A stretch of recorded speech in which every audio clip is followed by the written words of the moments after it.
noise, dude. Alright guys, we're just finishing up with one song before we get started.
Ladies and gentlemen, the time has hit 0, and the song is now done. You know what it's time for? Sick. It's time for some fun. What is up, guys? It's Brownie the Door Charge Gamers, charging you with joy with our live episode of Perception Check. You must have rolled pretty high to find our quiet little stream. That's right, guys, we're back on the land of Monu once again. And joining us tonight, we got our ragtag crew as you know and love them. I hope so, anyway. Join us, yes, we have your Dungeon Master, Brownie of the Door Charge Gamers. And joining us, we have Raven. Hi. We have Dell. Hello. We have Aeon. Hiya. We have Chopper.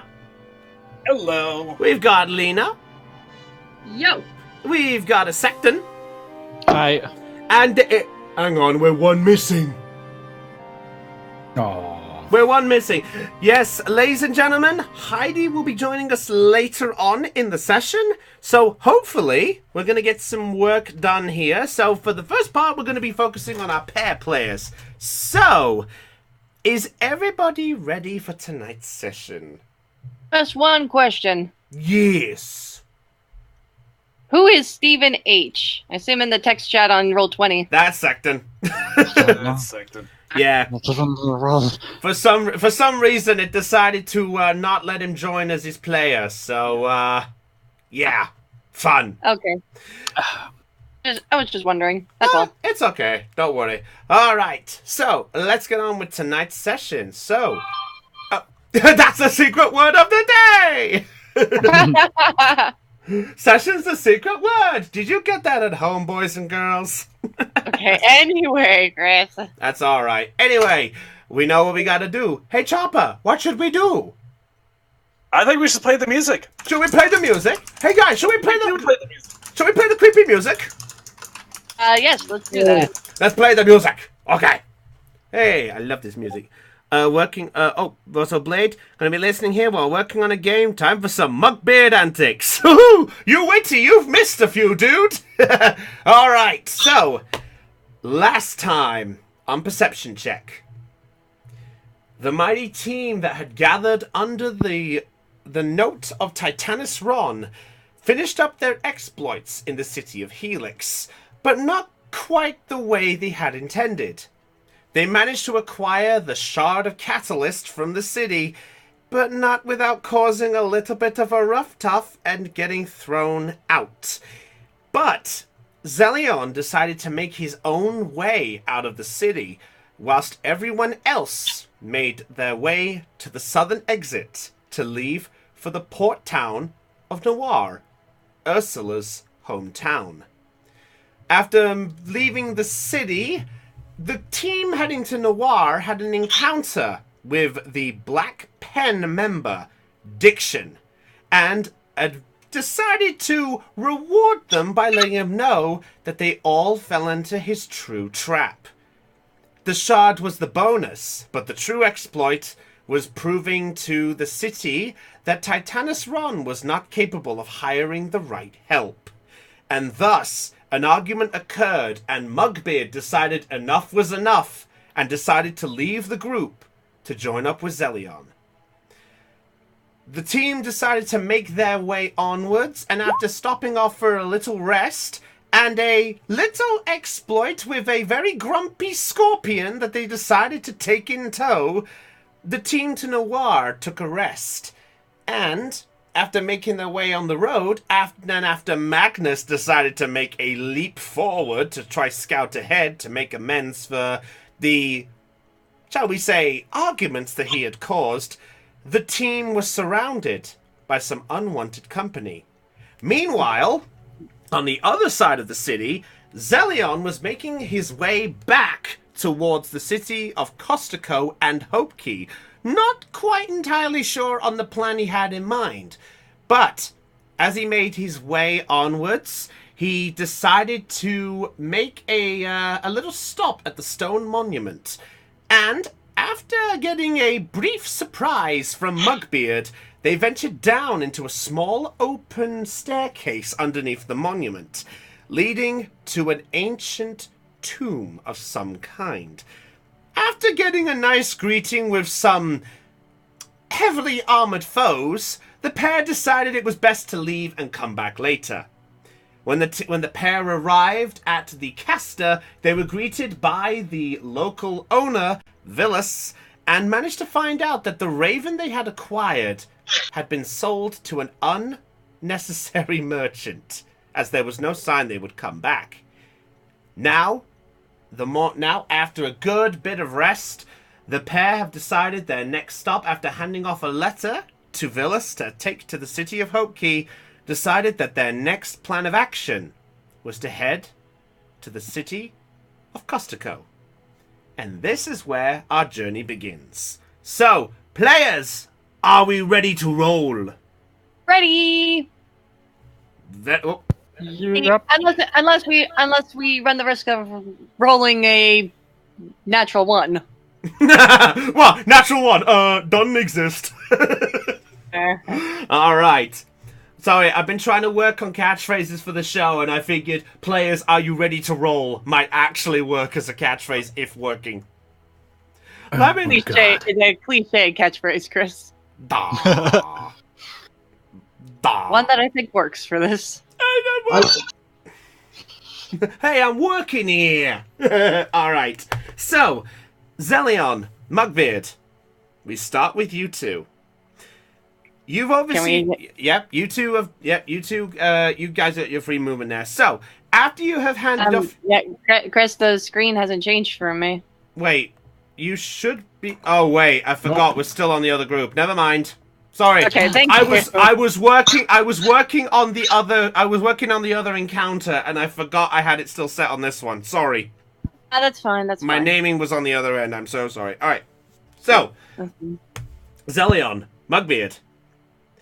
After resting up at the caster, you find that the weather is pretty much the same as the last time you guys stayed here. It's a sort of nice, pleasant-ish morning, couple of clouds in the sky, the temperature's about mild as you would expect, and as you guys are sort of adjusting to yourselves, it's about just coming up to about maybe 8:30-ish, 9 o'clock-ish, somewhere in the morning. You guys obviously stir yourselves up as the sunlight sort of peers over the wooden fence that encases the caster.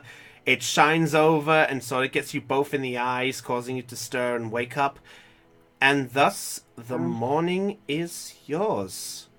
What do you two wish to do? Okay, I just stretch and I just take a moment to stretch and yawn. Look over at Mugbeard, checking to see if he's up. Nope. He is not. I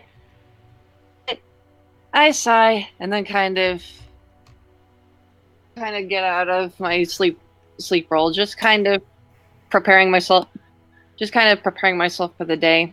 I check through my equipment real quick to make room for the bedroll when I notice the empty glass vial from the manor. There. I sigh. Oh, I by the don't way, think sorry, one thing to bring up, by the way, guys. If you say I sigh, just sigh. Don't say I sigh. You can just go straight for it, because it's annoying when you do I sigh and then go, hey. Okay. Just a heads up for the future for everyone, just so it saves some time, okay? All right. I did the vial to good use. Roll it up into my bag and kind of stomp on it. All right. At this point, Villas sort of comes over, and he's sort of got this chirper attitude as he does, and he comes up to you and goes, Did I "Oh, break the thing? Is my no, you're fine." I didn't. Okay, so I didn't. My intention was to break the vial. Oh, you were breaking the vial. Oh, sorry. Just to destroy it. Yeah, like putting it in the bedroll. So I was putting it in the bedroll and stomped on it just so that the glass shards wouldn't fly everywhere. Okay. Make a strength check for me. Okay, so just a regular strength check. Strength check plus your modifier. I have none. Okay, just roll the die. 11. It takes you a little bit, and you sort of stamp a couple of times just to make sure.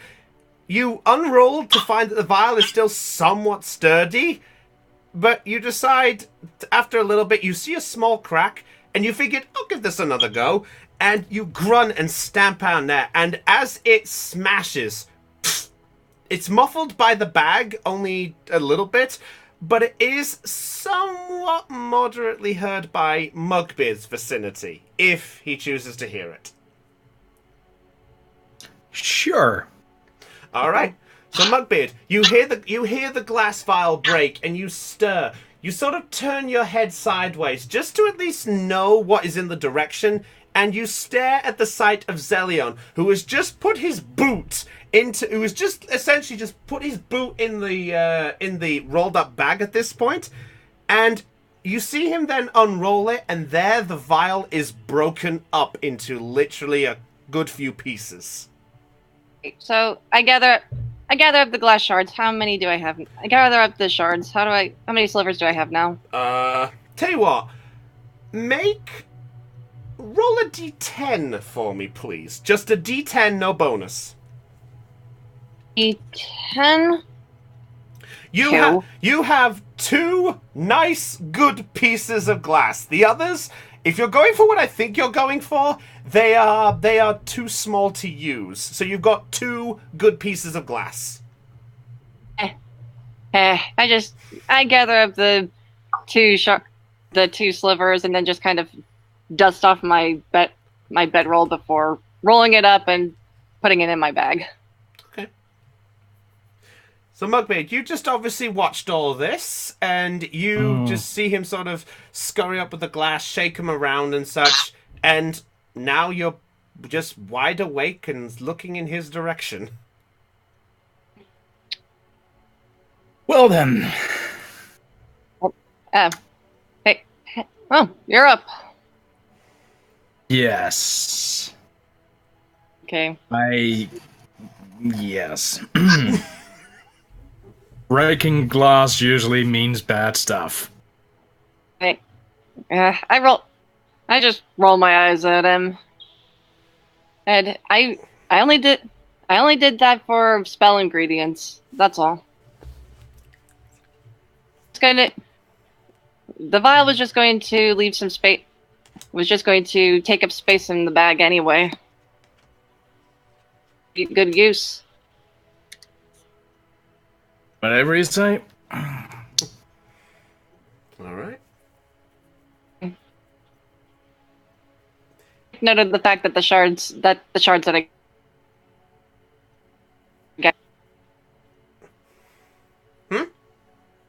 Nothing. Never mind. No.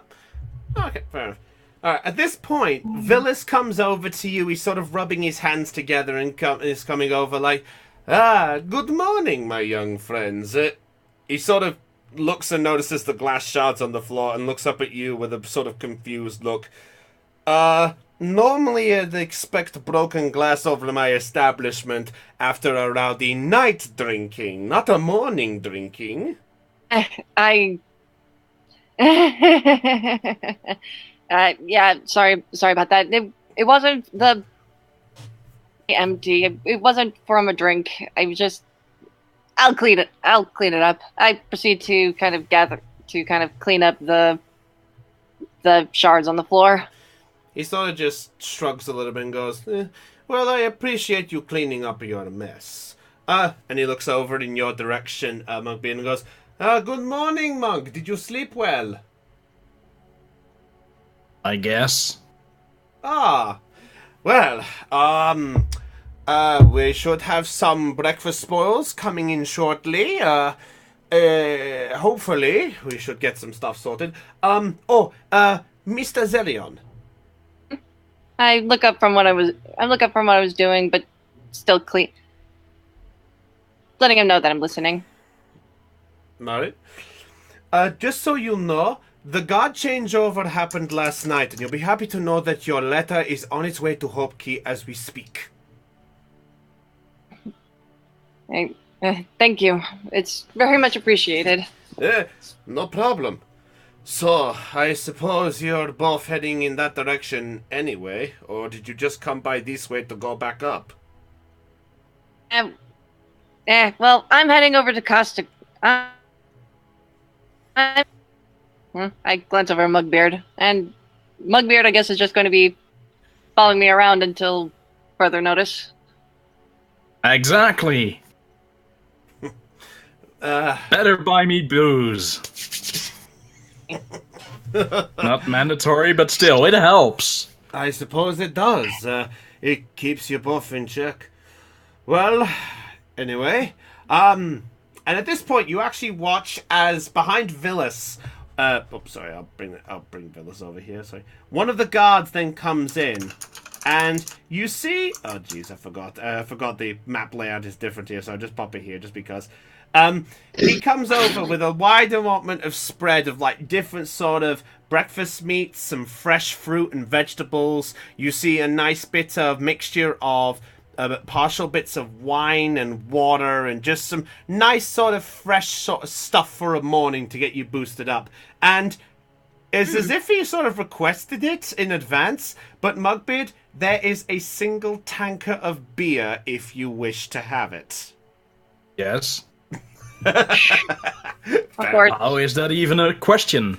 It's just a response. That's all it is. After all, we have to think ahead on every eventuality. Am I right?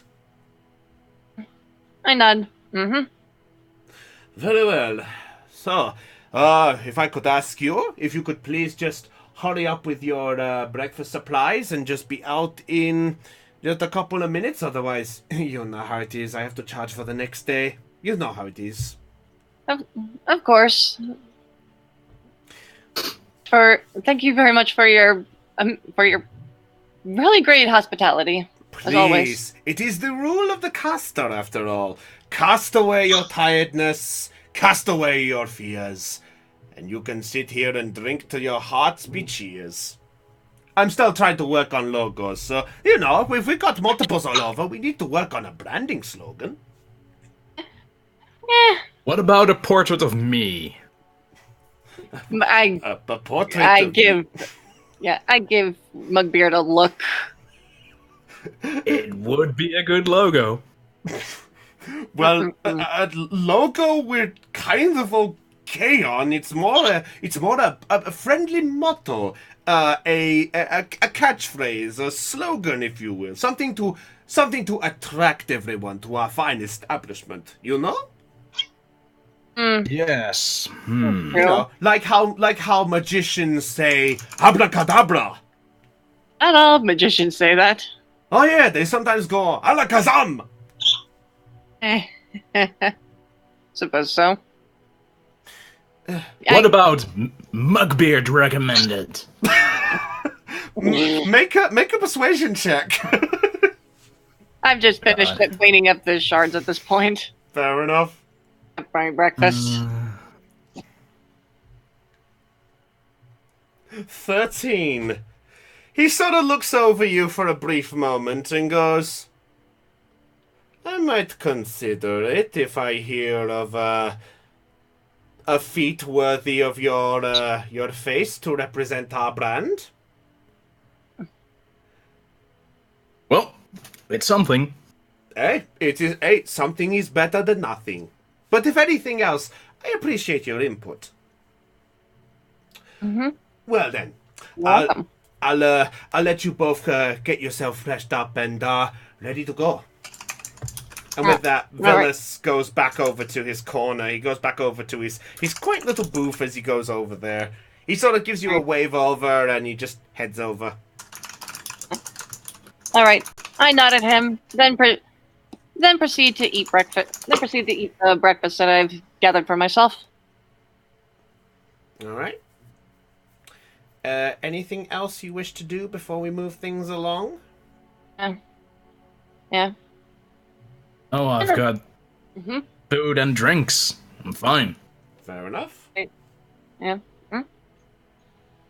There's kind of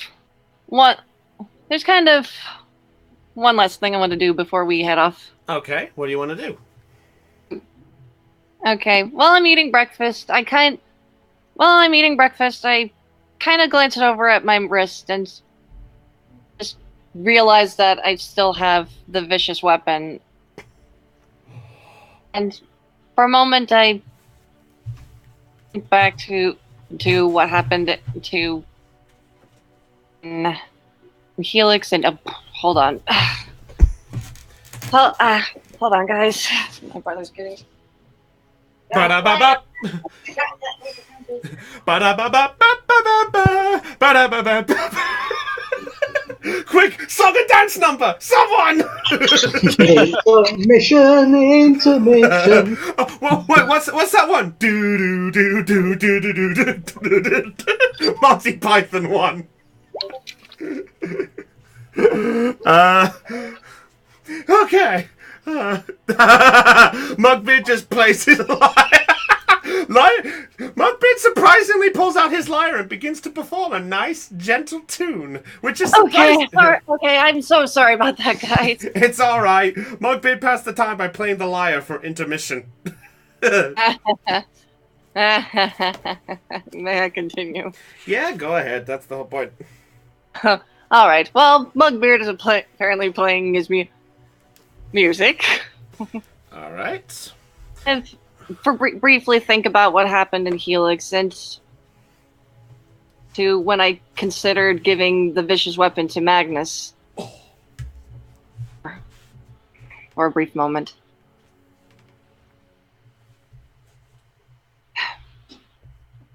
Well, mutter something to myself. Trust me with Catalyst. I cannot trust him with this. And on the vicious weapon.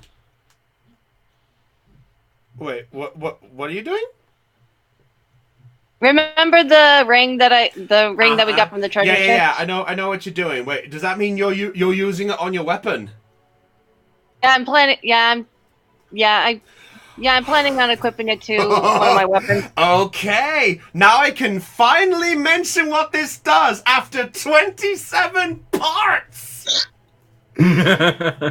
All right, so Del, as Zelion, are you actually attaching the ring to the weapon? I need the confirmation you're doing this. Yeah. Yes, I remove vicious weapon from my wrist, and take daggers and equip vicious weapon to it. Okay, so Zelion, as you remove the ring and place the ring, what weapon are you placing it on? I'm placing it on one of my daggers. On your dagger. Okay, so you place it on the hilt of your dagger, and as it attaches, your dagger begins to glow a faint gold aura. It then turns to a red, and then to a black. Mugbeard, you look over, and this is the first time you're seeing magic being used on a weapon in such a way. Zelion, you have now proclaimed a vicious weapon dagger. And, for those who are curious, here's what it does. Vicious weapon. If you roll a 20 on your attack roll, your target will take an extra 7 points of magical radiant damage from your type. Okay. All right. So now I have a vicious dagger. Yep. And by the way, to mention about the vicious weapon, by the way, it's not affected by resistance, so it's an automatic 7 damage instantly. Nice. Not bad.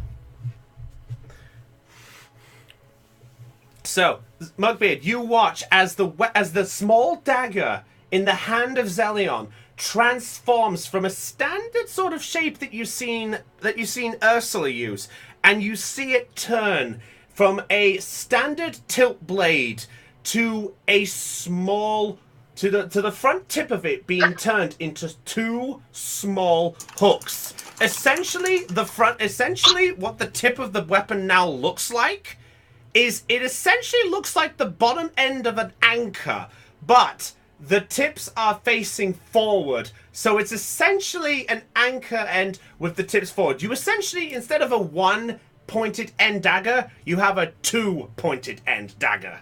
And you see one of the points begin to glow that red aura as before. Nice, you've upgraded Stabby. Did you seriously, really? Did you seriously name one of my dagger? I just did, yes. I am not calling it stabby. I toss the dagger up into the air, catch the hilt, then slide it into my sheath. Okay. Right. Sheath. So you now have a vicious weapon, Del. Nice. For 27 parts, I have been waiting for somebody to put that ring on for the longest fucking time. Shame I didn't have it. Yeah. Imagine if you gave it to Magnus and he critted. Oh no. That would have been much more fun. All right. I would have just kept it myself. This is just kind of this is just kind of Zelion's personal payback. Just kind of Zelion kind of getting back at Magnus. At this point, by the way, Magnus, just as you're getting your encounter, by the way, Magnus, you suddenly get this shiver down your spine like someone's just talked about you. Which one of those two is talking shit about me? All right. Both of us, duh. Okay, we'll get to you in a minute, Matt. So, okay. After that, I just finish up my breakfast. Okay. So you both finish up your breakfast. It's a nice, pleasant little spread. And with that, you see one of the guards now come back in, and he looks over in your direction.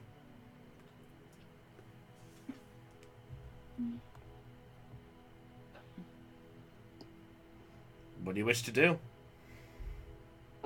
One of the guards in the direction. Yeah, one of the guards from outside has come through the door and is now looking over in your direction. Okay, I look back. I wave. He sort of waves back and goes, "When you're ready." All right, I pack up the remainder of my stuff, my empty dishes, and then I head outside. All right. Oh. Okay. So you both make your way outside. Villas sort of calls out to you at this point and goes, "Thank you for coming to the castle. A pleasure, and take care." Okay, thank you. Raven approved. Mugbeard approved. Damn it. Which one is it? Cuckoo. Whichever comes first. The meta pigeon just flies overhead. Yep. God damn it, Mugbeard! Mugbeard, I think I shot it. You want to roll for an attack? Okay, that hawk is staring into my soul. I'm getting out of there. All right. So as you make your way outside, the door begins to close, and both the guards take up their posts. They look over at you, and they just do exactly the same sort of greeting. They both wave and just say, "Safe travels, my friends." I tip my hat to them and thanks. Very well. Alright, so are you guys on your way to Costico? Yep. Alright. Sure. So, you begin to make your way down the road at this point.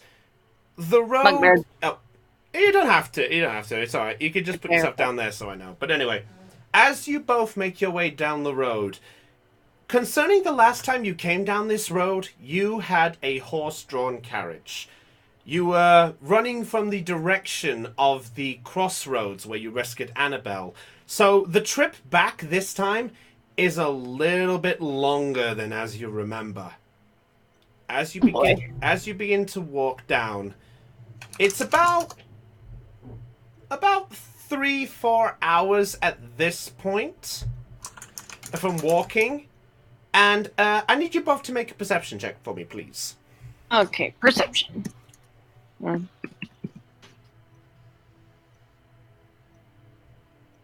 Perception plus 17 for Zelion, 13 for Mugbeard. So, as you approach towards the crossroads that leads to Hope Key, Costico, and the direction where you just came, Mugbeard, you get this ominous feeling that something is off, but you can't put your mind on it exactly. Zelion, it's different for you. You get the same feeling, but you smell something in the air. It takes you a while to get that smell, but you vaguely know that that smell is dried blood. I cover my nose at the smell. Oh gosh. What? Are we gonna have a scene change? We will in a minute. Okay. Okay. There's blood. Blood. Ah, okay. And I just continue. All right, so you just continue onwards. Yeah, I have a bad feeling, and now I'm worried that the guard from the caster may not have made it to Hope Key. All right, well, as you approach, you suddenly then hear a noise recognizable to you both.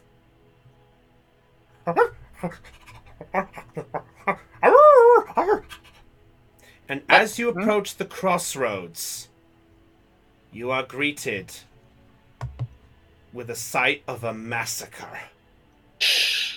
Oh. You guys are up here, by the way. Not a monkey. Okay. You hear dog-like noises.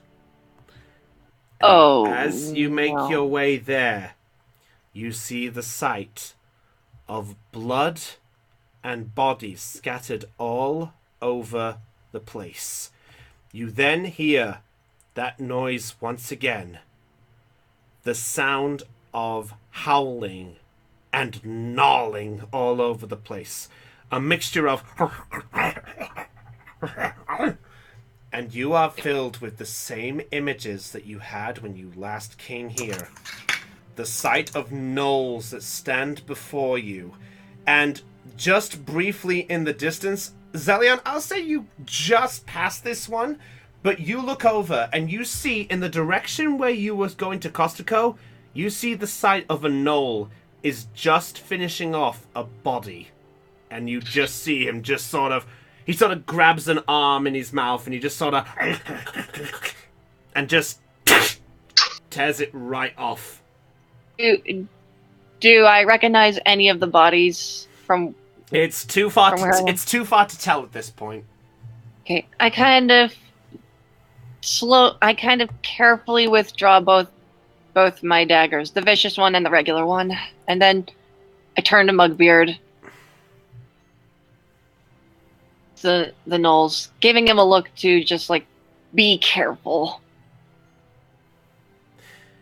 At this point, just as you're looking over, you look to the side over where, close to where Goldie found the dead body from before, and you watch as this heavily, well, it looked like a different gnoll than before, only he's more armored, more ready for battle as he patrols around the area.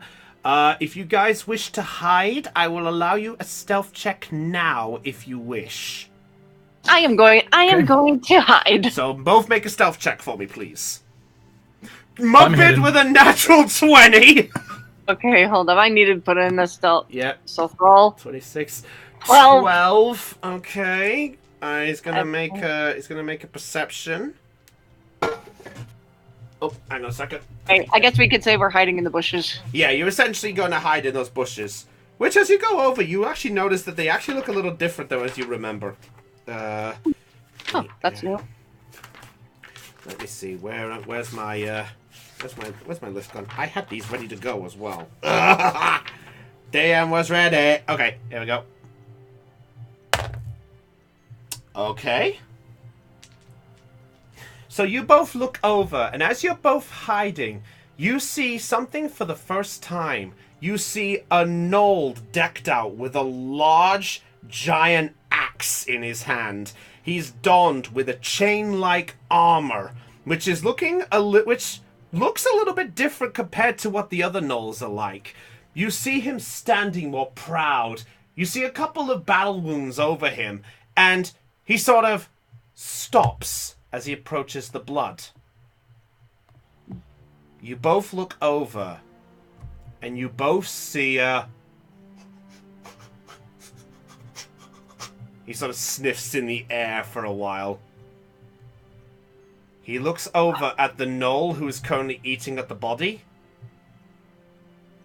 He sort of walks slowly over to it. And as he walks over, the gnoll that's over here, he looks over and he just sort of... and then you see the... What you could probably assume to be the pack leader. He stops for a moment. He sniffs. And then he looks over in your direction. I hold my breath. He slowly sniffs. And slowly begins to walk towards your direction. Sniffing as he goes.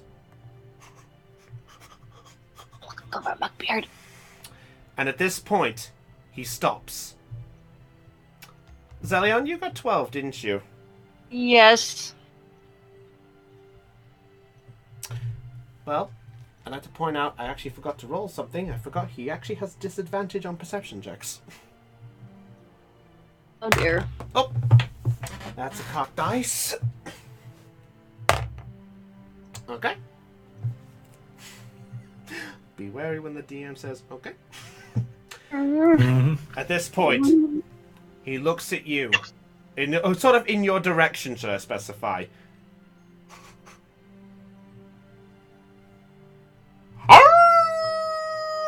He got a 19 plus 1! Was the first one a 20 or something? You said it had advantage. Yeah, it was a natural 20 and a 19! I hate that. I'm still hidden. Yeah, so he looks over and yeah, I forgot. He doesn't smell two people, he just smells one. Fortunately, he looks over and he notices, Zelion, your hat is sort of sticking out of the bush. He sort of looks over and just... And you look through the bushes and you see those eyes, those black eyes staring in your direction. Oh, crud. I kind of hop out of the bushes and assume a stance. I am going to... Well, in which case, I think there's something I've got to say. Roll for initiative. Roll for initiative! Yeah, I knew it! Roll for initiative! Oh, great. So, everyone else, you might have to sit back on this one. Oh, wow. All right. Oh. We might die. All right. Let me roll for these guys. So, let me get my my list page up. Okay, so first we'll roll for the Lord.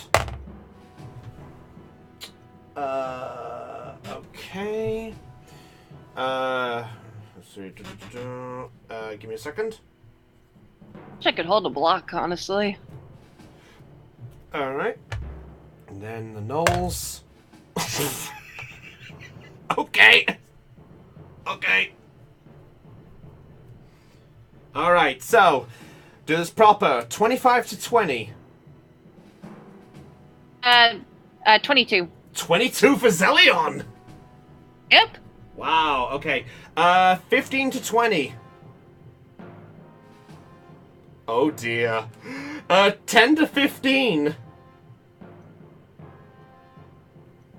Chirp, chirp. Are you Chirp, chirp. seriously? 6 to 10. 9! 9! 9. I was beginning to worry where you were going to end up on that list.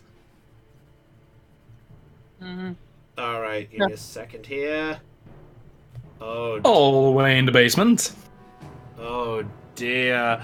Oh dear. Cute battle transition. So we start the combat off. So, Zelion, you've hopped out the bush and you see now the full sight of this lord. And as he howls, the other 3 gnolls turn in their direction. And all you can see is a sight of teeth and marks all filled with blood and bits sort of there. They're growling. And Zelion, you get first move. What are you gonna do? Oh. Alright, okay, so I'm gonna... Okay, so Howdy, Eduardo. Sorry, I'm going... Okay, so I'm gonna take one of the glass shards that I obtained and that I've obtained from, crushing the vial. And then I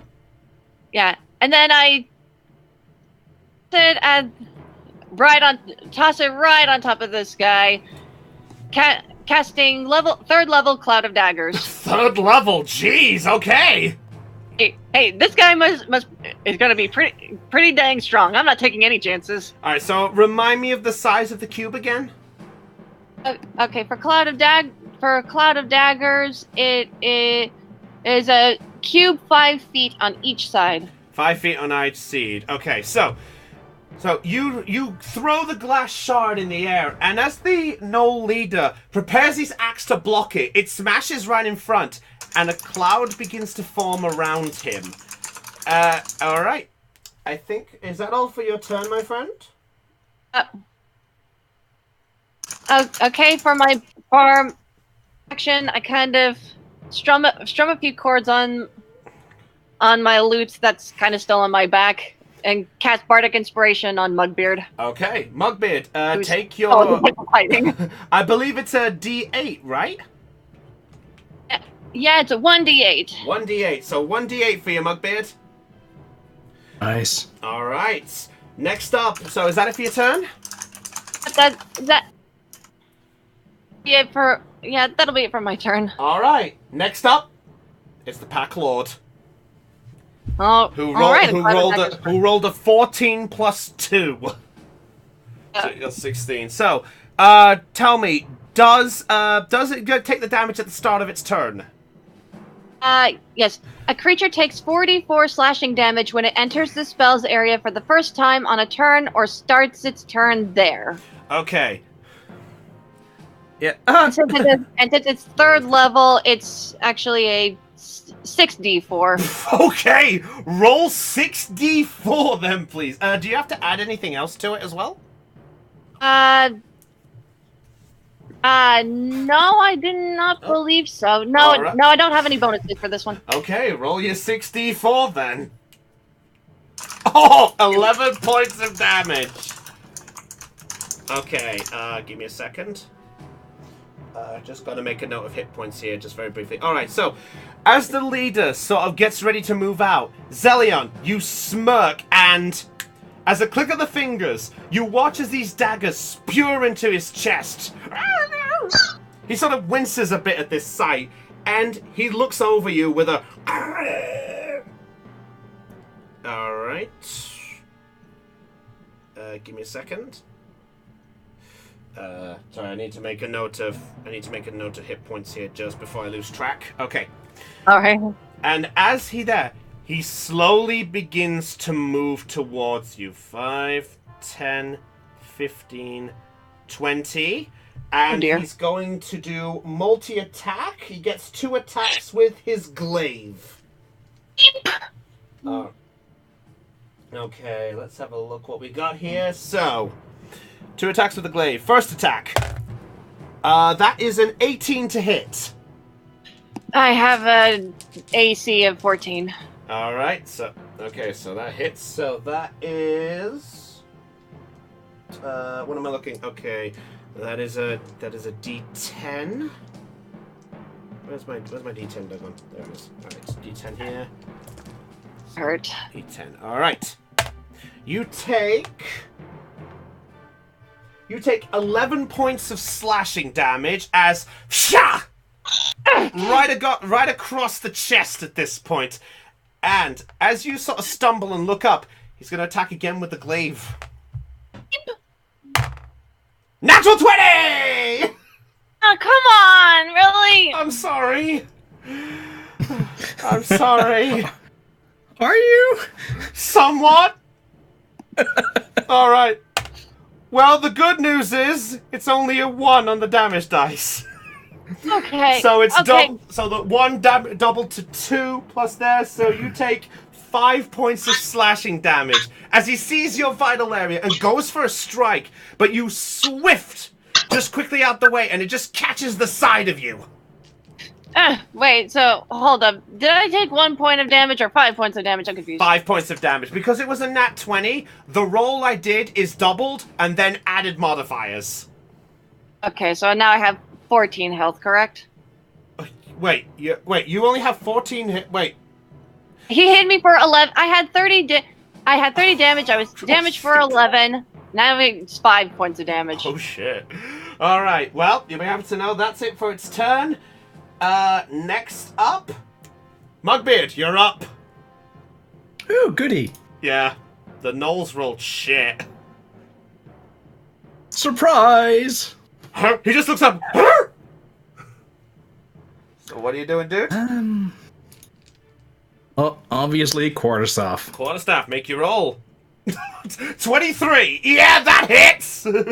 So that's Good. 10 points of damage against the Gnoll. So watching Zelion get whacked, you suddenly get this idea, I have to do this now. You slunge forward and bonk, you smack it right across the head. And, well, I'll also use Flurry of Blows then. Alright, flurry of blows, go for it. 8, no, that does not hit. So you strike with that and noticing He it. still has the Bardic Inspiration, doesn't he? Yeah, you do. Yeah. But technically, you have to declare that before the DM actually says if it hits. Yeah, sorry, that's my bad. Okay. Yeah. Oh well. No, alright, so is that it for your turn, my friend? I also want to insult its mother. You know what? Because you were hidden and you didn't see him. Roll, what do we call this? Roll an intimidation check? Okay. It's probably the right way to put this. There's no stat for it. 18! He sort of looks at you for a moment, it's just like... "Arr." But he could tell by the look on your face, because of how you're performing it, he sort of just gives this... in your direction. Could have been persuasion. Yeah, could have been. I suppose in a way it could have been one or the other.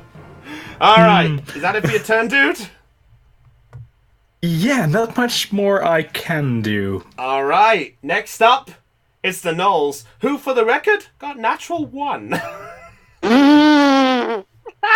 Yeah, I'm shit.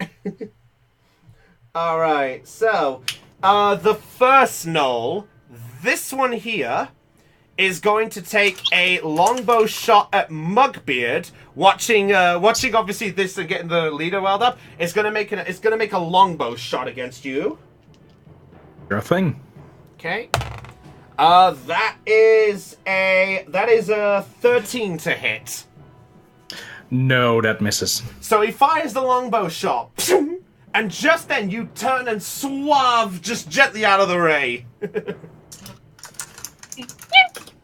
Yeah. Oh yeah, the bolt just sort of zooms past Zelion as well.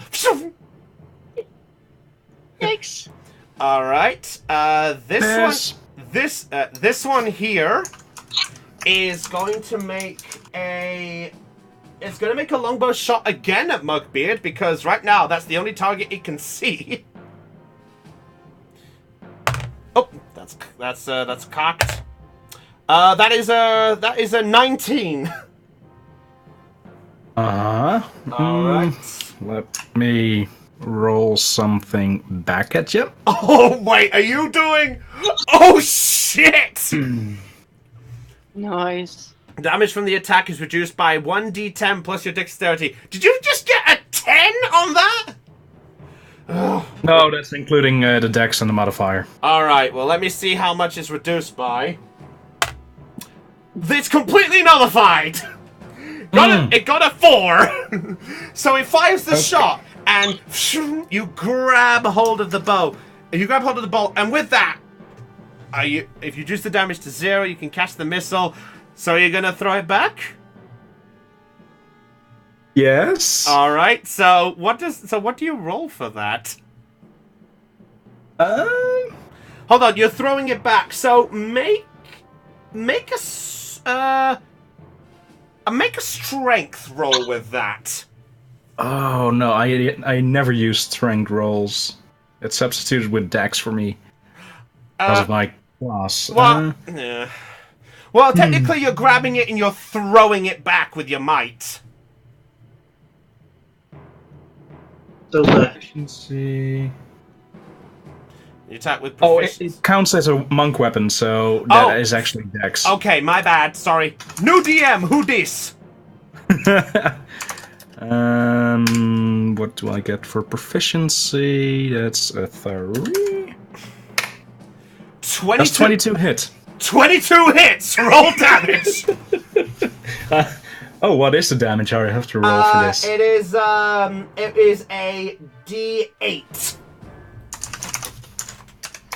I was hoping you'd fire at me. Fucking hell. 2 points of damage. So with that, you fire back and you actually smack it right in its nose, just where a finger is. The finger sort of blocks the hit a little bit, but it sort of pushes in and just gets him a little.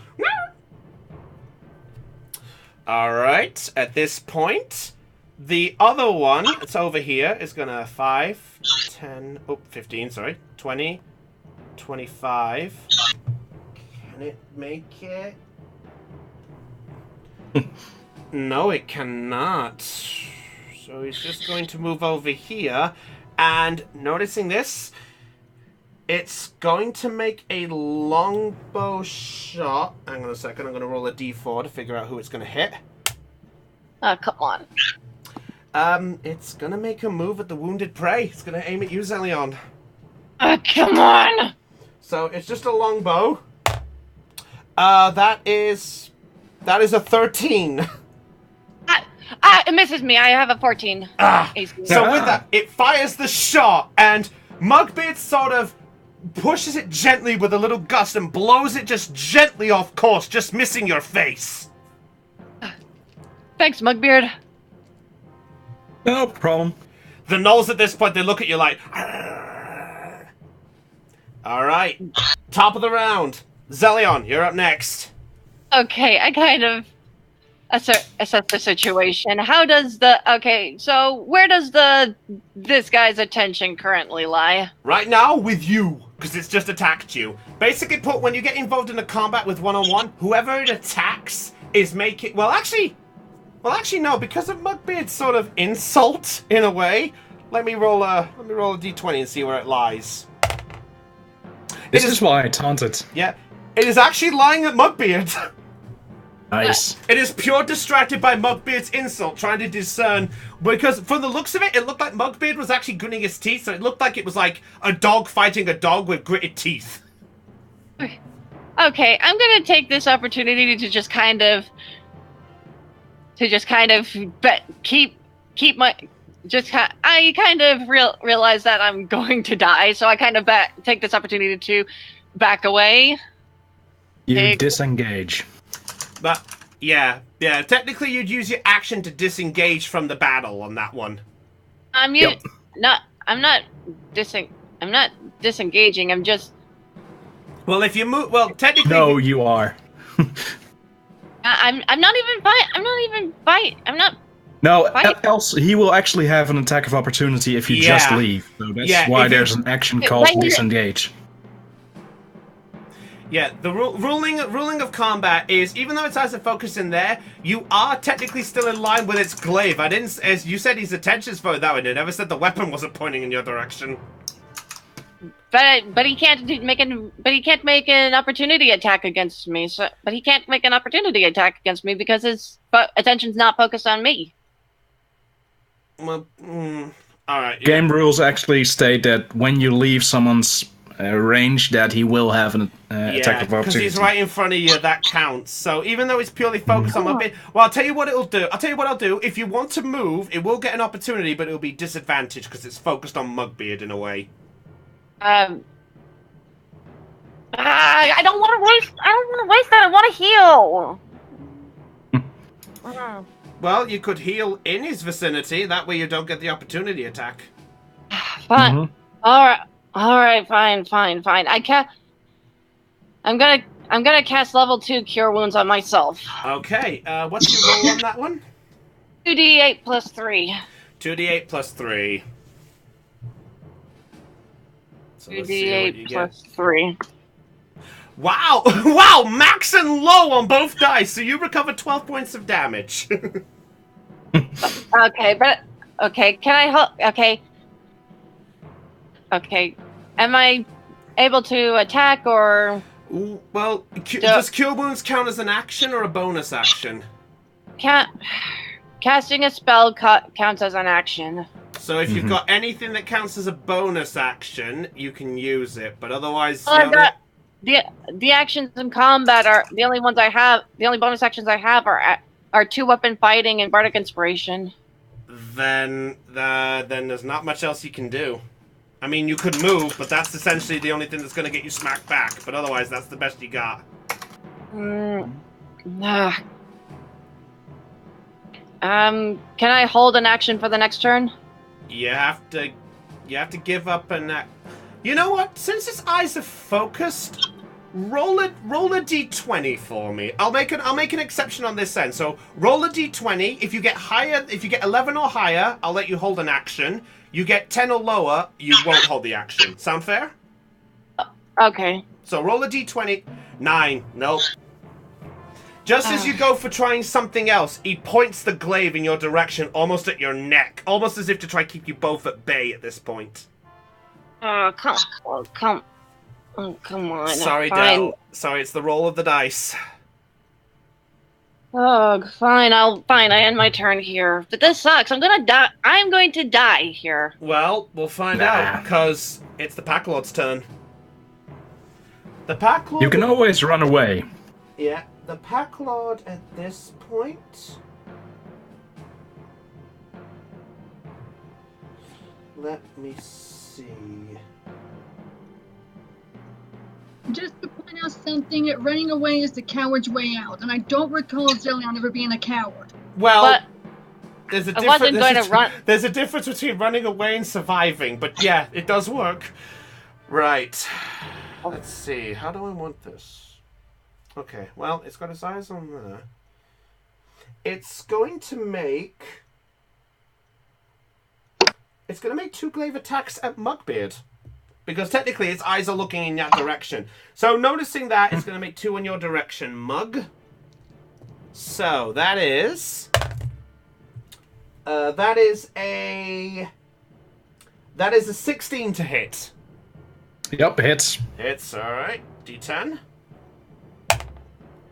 Motherfucker. You take 4 points of slashing damage. I got a 1 plus 3. Alright, so, right against your chest. And it's going to attack with another multi on that. Yeah, that ain't hitting. That's a 8. So he swipes with the second blade, but this time you're ready. You dodge out of the way and you just look up at him. He just sort of... Okay. He just sort of... Alright, that's it for his turn, and... Let me just double check. Yeah, that's it for its turn. Mugbeard, you're up next. Okay.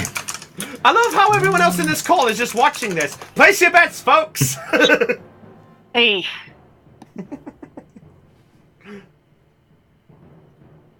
So what are you doing, Mugbeard? Well, obviously, quarterstaff to the face. No, is that a natural 20? Yeah, it is. So wait, Does it 28 hit? funny enough, let me just double check. Ooh, yeah, it hits. Okay. Wait, so what gets doubled there? Is that the 7? Yes. So the 7 there, so that means you have, so what's that? 14 plus the 6, that's 20 points of damage. As it goes for the already. As you swipe back, and it looks up at you. It is really looking bad right now. Oh, that's good. What are you going for, Mug? I'm just checking something.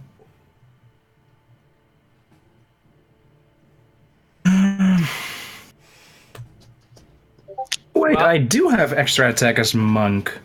Oh, Should shit. use my quarterstaff more. Okay, roll again. Yeah. Goody. Let's see how this one works. Normal. 18. 18 hits, and that is 9 points of damage. You kill it? Thwack! You smack it across the side of the head. It looks at you, and it slowly begins to whimper like... It is barely hanging on! Oh. Is that it for your turn? Nah. Oh, wait. Are you going for what I think you're going for? Oh. Yeah, and apparently that should be 2 attack rolls and 2 damage. Why can't I do that?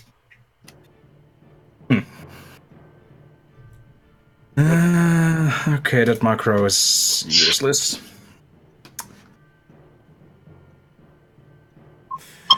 Alright, here you go for the... So 15. 15 just hits him, and you go for 9 points of damage. Yep. How do you want to do this? Ugh. I whack it in the face. So you just go More for a... blood? You just go for a whack? Yep.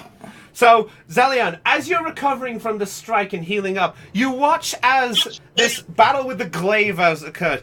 Mugbeard smacks it clean across the face, and as you see it whimper, before you even get a chance to do anything or say anything, you see Mugbeard just raise his fists up in the air, and boosh!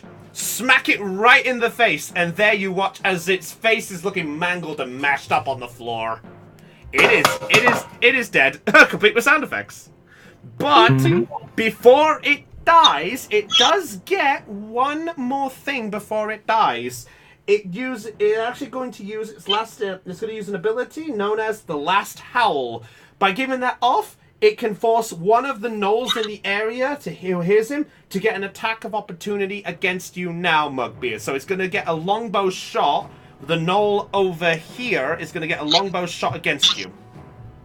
Okay. That is a 19. How far away is it? It is right. It is right there, 20 feet. I use cutting words. Oh. Okay. Okay. So Mugbid, that doesn't count. So cutting words. So you have. So let me roll my dice first. Okay, that's because it's attack. That's because it's making the attack. Oh, so you're lowering the 19. Yes, I'm lowering the 19. Okay. So roll your. Mugbear didn't declare if it hit or not. Yep. Okay. Fair enough. So roll your dice for cutting words. Okay, cut. Okay, cutting words. What? Okay, I forgot what to do for this one. It's been a while. The cutting words, I believe you have to roll a... I think it's a bardic die, I think. Give me a second. Oh, yeah. You can see, okay, as a reaction, when a creature that's not immune to being charmed, you can see within 60 feet, makes an attack roll, blah, blah, blah. Can roll the die and subtract the number from the creature's roll. Yes, it's 1d8. 1d8, so roll your d8. Right. 7. 7, so that 19 is down to a 12. So, Mugbeard, I don't think that hits you now, does it? Raven? Beard? Nope, it doesn't. So the knoll goes for the last thing. You see just briefly its face getting raged up, and as it fires the longbow shot, Mugbeard, you sort of look up, and at the point, just when the arrow is about to fire, you see Zelion just call out from the back. Just this gentle word as the arrow flies off and just completely misses you. Thank you. No problem. All right, is that it for your turn, Mugbeard? Sure. All right, next up, it's the Gnolls. The Gnolls, watching their leader now just being cut apart, is now just looking at each other. They're beginning to shake a little bit, but they're going to try do one last round on you, and we're going to go in the same order. So this Gnoll here is going to make a... Well, actually, 1 second. Okay, fair enough. So he sort of looks up, and he was thinking of getting closer, but noticing the cloud of daggers, he's happily where he is, and he's just going to fire his longbow at you, Mugbeard. How far is he from Mugbeard? 40 feet. Yeah, 40 feet. Yep, the distance counts. It's a range of, let me check the... Oh no. Oops. Okay, I did that wrong.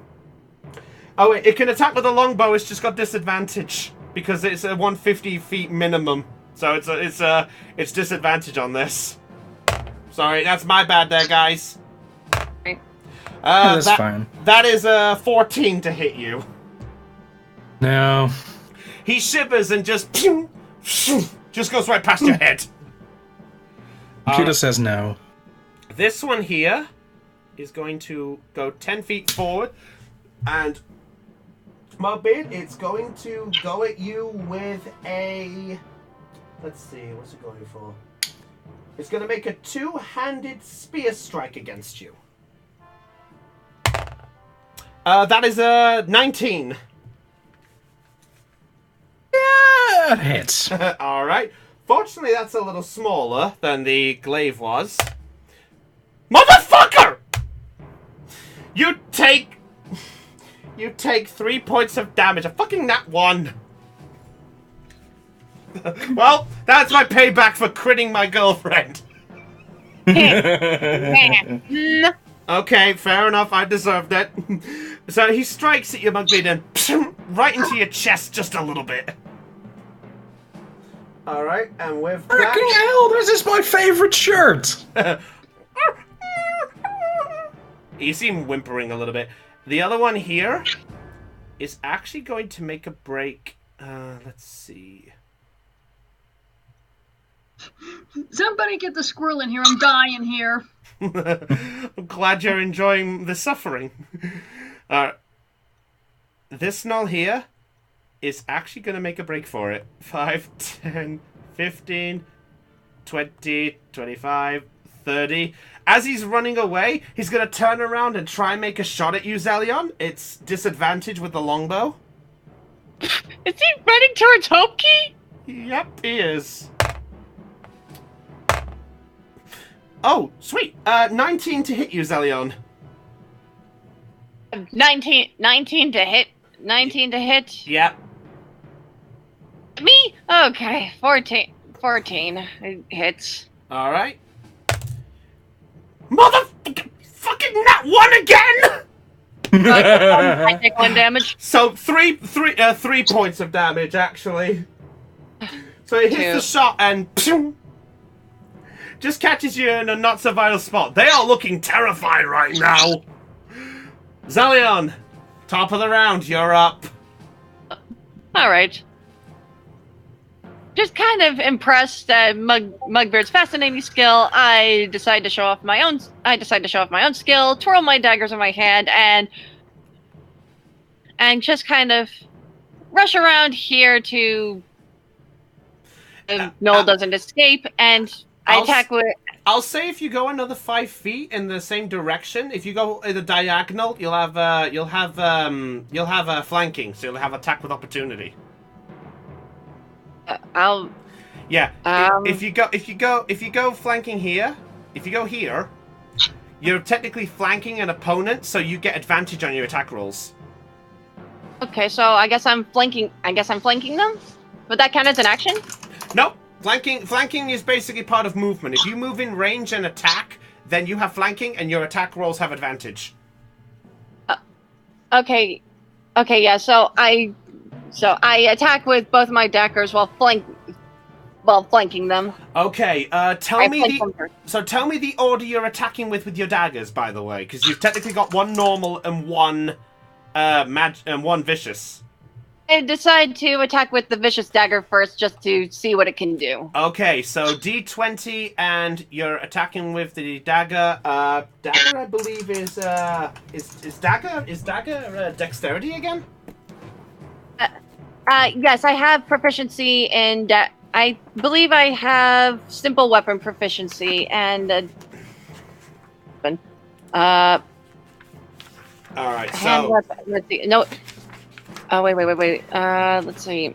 Simple longsword hand cross. Yeah, I'm looking up here. Oh, yeah, that's a +2. 1d. That's a 1d4 +2. All right. So 1d4 +2. Well, you have to roll the d20 first to see if you hit it. So d20 plus your dex. Plus my dex. That's a +2 dexterity. 9. No, you don't hit it. Oh wait, no, you got advantage. Roll again. Okay, 1d20 +2. Oh! You strike with your magical blade, and in the sense of fear, he turns around, notices it, and whoosh, just ducks out of the way. From me flanking it, right? Yeah. So you're attacking with the other dagger? Yeah. Yeah. This then flanking won't count as an action, right? No.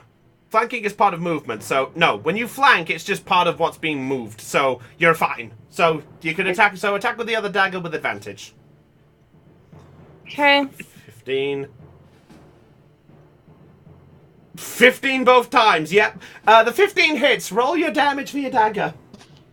Okay, for the normal one, right? Mm-hmm.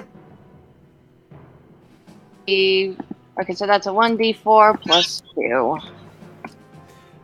Oh, wow. Wait. Oh, no, you... wait. Four. I messed up on that one. Yeah, you've got the 4. +2.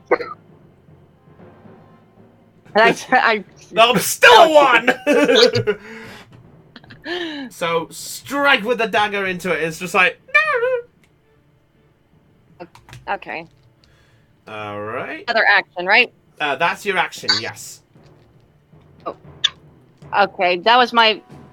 Wait, was the dagger part of my flanking action, or was it just part of my actual Okay, action? when you flank an opponent, it's a status that comes into play if you move into the right position.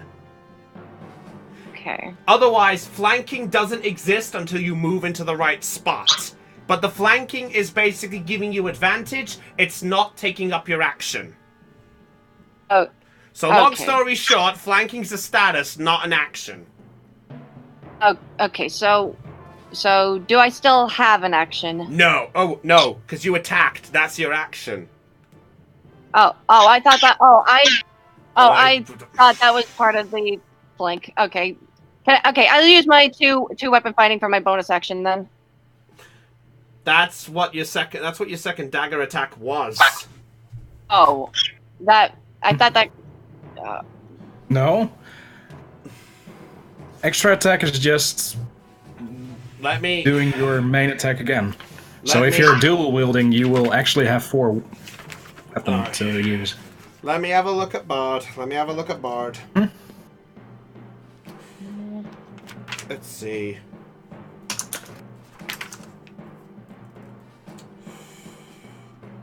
Extra attack.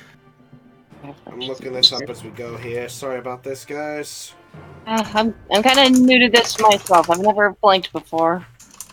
Oh, no, the bard doesn't have extra attack. Yeah, but she does have 2 weapon fighting, so she gets to attack with the other dagger in her hand if she's got that there. Mm-hmm. So, yeah, so you don't have another attack. You're basically done unless you got a bonus action for now. That 2 weapon fighting is my bonus action, as well as Bardic Inspiration, so I guess that...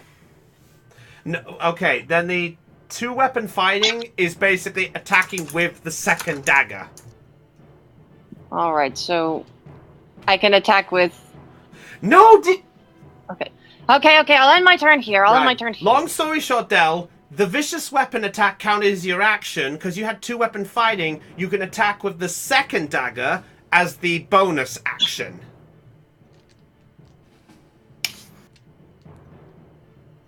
We'll come through this later. Alright. Alright. Well, Packlord's dead, so... Mugbeard, you're up next. Ah, goody.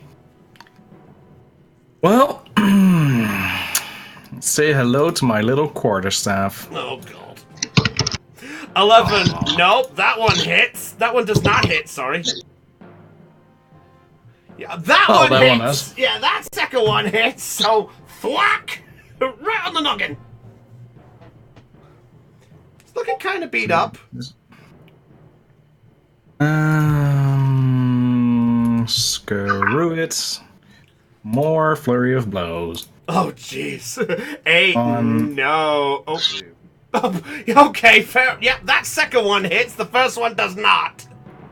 Yeah, technically I have to roll to hit for both of them, so yeah. Yeah. So first one misses, the second one hits. And, yeah, that's just smacked him right in the face. He's looking quite bloody at this point. Is that it for your turn? Okay. Yeah, that's it.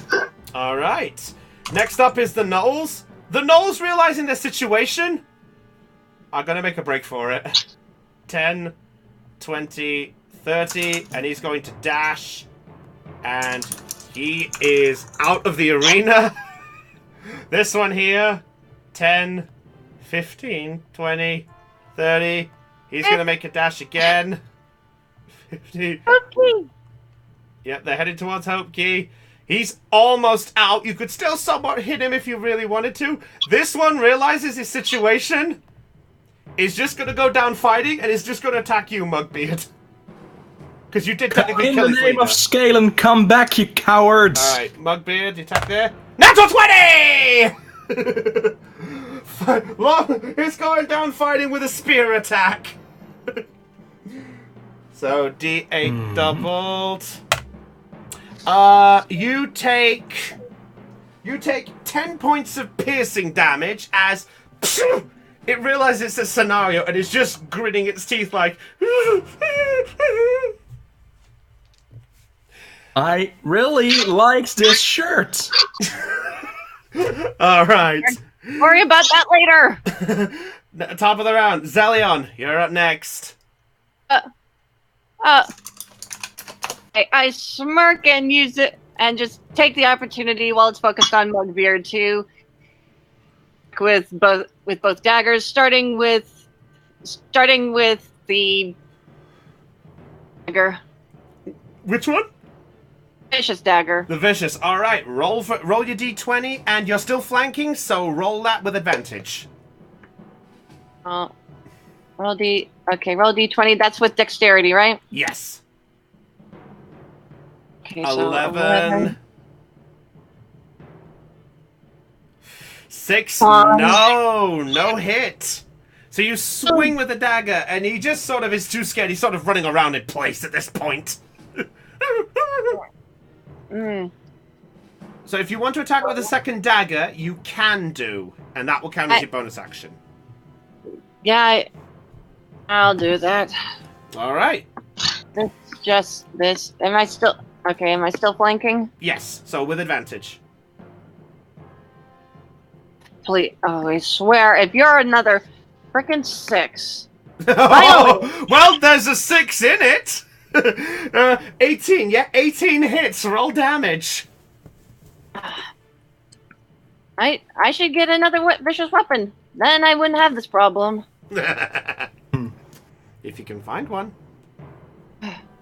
So I want a vicious quarterstaff now. 5. 5 points of damage. How do you want to do this? Okay, yes. Can I get the killing blow? Yeah, it had exactly 5 left. All right. Okay, so I kind of take an opportunity to leap into the air, both daggers in hand, just kind of cross them both across the creature's throat while it's focused on Mugbeard, and just my blades down across its throat and slit it. All right. So Mugbeard, you watch. So Mugbeard, you watch as you're holding it off and almost looking like you're going for the final blow yourself. You look up and you watch as the bard jumps into the air and sort of ninja-like style has the blades in hand and strike straight across the throat, and you watch as the head just falls forward. He did. Oh, I wasn't aiming, but my eyes widened. I wasn't aiming to decapitate it, but okay, that happened. Can I say something real quick? Go for it. Whenever we choose how we want to kill the enemy, Yeah? we pretty much say how we want to do it, and you just take what we say and just run with it. That's exactly how it's gone. That's why whenever someone gets, how do you want to do this? That's why most people are really happy to hear that, because that gives them the push to like, ooh, I can have some fun. What can I do? But obviously it needs to be relating with what you're attacking with, obviously. Yeah, All right. because remember whenever we fought the giant rats and you said that I could do whatever I want to with it and I took decapitation? Yeah. You pretty much took that and just ran with it. Yep. Mm-hmm. All right. Is that it for your turn, Zelion? Okay, carry on. Yep, other than the fact that I'm now covered, that I may be Yeah, partially covered in blood. You're Yeah, somewhat covered in blood. All right. Well, the Lord is dead. Mugbeard, you're up next. Okay, I'm going to dash. Oh, he's going for it. All right. I disable Cloud of Daggers at this point. Okay. Well, you have that's to as do it far on as your- I can go. We have to do it on your turn. All right. Okay, I'll wait. Is that it for your turn, Mugbeard? Come back, you coward! I'll allow you to make a persuasion check. Oh. Oh. Go ahead. 21. Performance check, Bugbeard. Oh, that's before. Oh, it's the same stat, so. Okay, fair enough. That's fine. As long as it's the same bonus, that's fine. He sort of turns to your direction and he flinches, like, just noticing how far you've caught up in a short amount of time. In the name of Scalen, come back so I can kill you! Alright. It's the Gnoll's turn. The Gnoll is actually gonna listen to you on this, and he's just standing there frightened. Noticing the situation, he's actually gonna try throw the spear. He's just gonna throw the spear at you. He's just like, Natural 1. He stabs himself in the face. He goes to throw the javelin, and instead of throwing it far, he just flings it like, and it just only flies about 5 feet. And he just looks at him like, and that's all for his turn. Zelion, you're up next. Okay, I will disable Cloud of Daggers because there's no... And considering how far the Gnoll is, I do figure I let Mugbear take over it, take care of it. Am I still in combat? Essentially, it's still your turn in combat, so if there's anything you want to do, you still only have the 30 feet of movement, or whatever your movement is right now. Okay, so I have a movement of 30. Okay, so while I'm still in action, I will. Okay, how far am I from? Zelion, are you really gonna do what I think you're gonna do? Okay, yeah. Okay, if I dash, that will be... It'll be double your movement speed. 60 feet on your turn if you dash. I am going to dash. Alright, so you've got your normal movement, and then you've got your extra movement. So basically... Yeah, so you have your normal speed that you can travel, and if you dash, you can move the same amount of distance that you have to your normal movement speed. So you essentially get double. But Okay, be so warned, though, your dash does count as your action, just as the heads up. Okay, so I will dash to where Mugbeard is. Okay. Mugbeard, you look, and just as you watch as the javelin failed, Zelion has just come rushing to your side. Phew, there's a trail of dust picking up where I run. Okay. What are you doing, Zelion? I have... If you've got anything else to go on. No, I will leave it at that for now. Alright. Mugbeard, you're up next. I'll let you know he's 10 feet away from escaping the battle. Oh god, he's actually gonna do it. Quarterstaff. 11. No, you miss. Yes. Remember, you still have Bardic Inspiration, Mugbeard. Yeah, that's right. I'll use the Bardic Inspiration on the second one then. Okay, so roll the d8 and add to the 13. Ooh, nice. 20! Yeah, that hits! So 6 damage, so clunk! You smack it right on the noggin. He's looking kind of okay. 19 hits! Oh my god! Settle down, dude! Settle down! I want to kill it! Fuck you. Right. You smack it in the face, and he looks over at you like...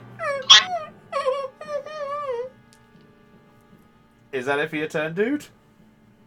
Well, so Maybe far... we should keep it. Really? Well, we already have a scorpion, so why not some ugly bastard? I can't tame those things. I can't tame them. Fine, I'll kill it. Well, it's now the Gnoll's turn, and the Gnoll, realizing its situation, is actually gonna use his action to disengage and run. Wait, doesn't Mugbeard get an opportunity attack against it since it's trying to distant run? He used his action to disengage from the battle and run. Essentially put, you use your action to disengage. If you do that, the opponent doesn't get an attack of opportunity. Okay. Alright. And with that, Mugbeard, you watch as the slightly damaged Gnoll runs off like trying to catch its friend that escaped from the battle. Damn it. And with that, all is quiet. Okay. Well, time to relax. I kind of look down the path, worried for the people of Hope Key. Oh dear. I really hope the guards... It'll be fine. I'm just hoping the guards can take care of those gnolls before they, get into the town. Yeah, well, one of them is practically dead. Cool, right, but the other one is still has its health intact. Cool, 4 hit points, cool. To be specific. See? The meta pigeon calls out. So freaking close. Yeah, 4 hit points, yeah. I just look at the bird, just not understanding a thing it's saying. Cool. Will somebody please kill the bird? Okay. I put away my daggers and do my best to clean the blood off of me. Okay. Oh boy. Takes you a little time. I'll say at this point you actually walk over and you remember the lake that's close by to your location. You go over there and just wash yourself off for a little bit. Go to the lake right over here. Yep, lake over there. Oh boy. I apologize to anybody using this lake. Well, I'm going to see if I can loot something from these people. Alright. I'm sure you're going to do that. Mugbeard, are you Yep, checking? I'm going to do it. You checking the dead bodies, yeah? Oh yeah. Okay, is it the people first or the nobodies? Oh, the people first. Okay, all the people. Make a investigation check for me, please. Okay, while he's doing that, I was gonna say that Honey wrote a message saying that she was clocking out and it would be 10 minutes before she got here. All right, thanks. That was at 4:27, so that was about a little over 10 minutes ago. So she should be just coming on shortly then. Okay, fair enough then. Mm-hmm. All right. What'd you roll? 9. You don't really find anything worth noticing. You do find just on the dead people, you do find just a couple of coins to help you out. You do find... Nice.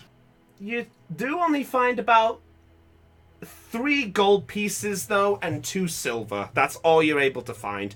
It looks like that, however long these people have been dead for, it looks like they've mostly been cleaned out at this point. Oh. Okay, I'll check the knolls then. Alright. I'll allow you to make another investigation check. Zelion, do you want to help out, or are you just watching? Okay, I finished cleaning up the blood, and I'm just gonna kind of survey the area and see if anybody is still alive. Okay, make a perception check. Mugbeard, nothing of value with the gnolls. Oh, and I think we have a Heidi. A wild Heidi has appeared. Oh my god, I'm gonna catch it! Yes, so sad. Hello. Hello, everybody. I'm so sorry I'm late. It's alright, you just missed a battle where Zelion nearly died. Oh dear. Don't kill yourself. Okay, not my fault. Anyway, 23. 23? Where's the number? I don't see the number. I just put it up. In the. Oh, there we go. Okay, yeah, I see it now. All right, you look around. Nothing of a sign of life is really around you, though. Though you do hear a noise coming from the campsite area that's in the other corner. You suddenly hear this. What's going on? Who's there? Who's there?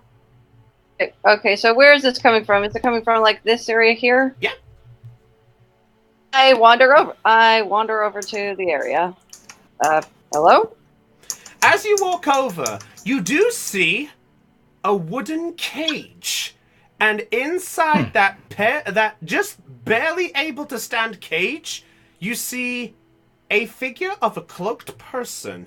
He's sort of dressed in a sort of elegant blue-style cloak with sort of rhinestones dotted down it. He looks over in your direction and goes, "Oh, thank heavens! Please, you gotta get me out of here! Those gnolls will come back!"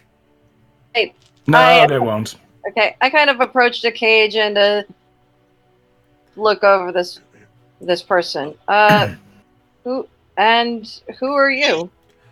Sorry, I should properly introduce myself. My name is, sorry, I got a bit of fluff caught in me. Sorry, excuse me. Also drop my shit here. My name is Toxie. My eyes widen. Wait. You said your name was Toxie? You know of me. That's right. My name is Toxie. Toxie Fenswiv. I'm master merchant and explorer of the fine arts. What am I saying? This is no time to be regal. Get me the heck out of here! You look like you've got money. Nope. I hold up my head towards Mugbeard. Mugbeard, wait a moment. Okay, if we let you go, but you have to do it. But there's one big favor you have to do for us. Make a persuasion check. I should add once we do. So persuasion plus 6. 13. Alright. Okay. He sort of looks over you for a moment and goes, okay, fine. I mean, granted, normally people, declare or introduce themselves, but fine. You're obviously in a. We can discuss the details once we release you. I turn to Mugbeard. All yours. The lock is. I just stick my hand in and shake his hand. I'm Mugbeard.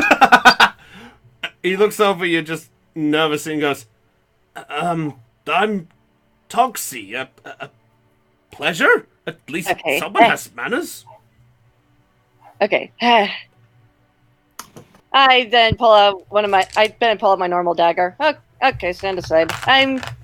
I began to pick the lock. As you look over, you actually give me a second. Yeah, sure. Make How are you proficient in thieves' tools?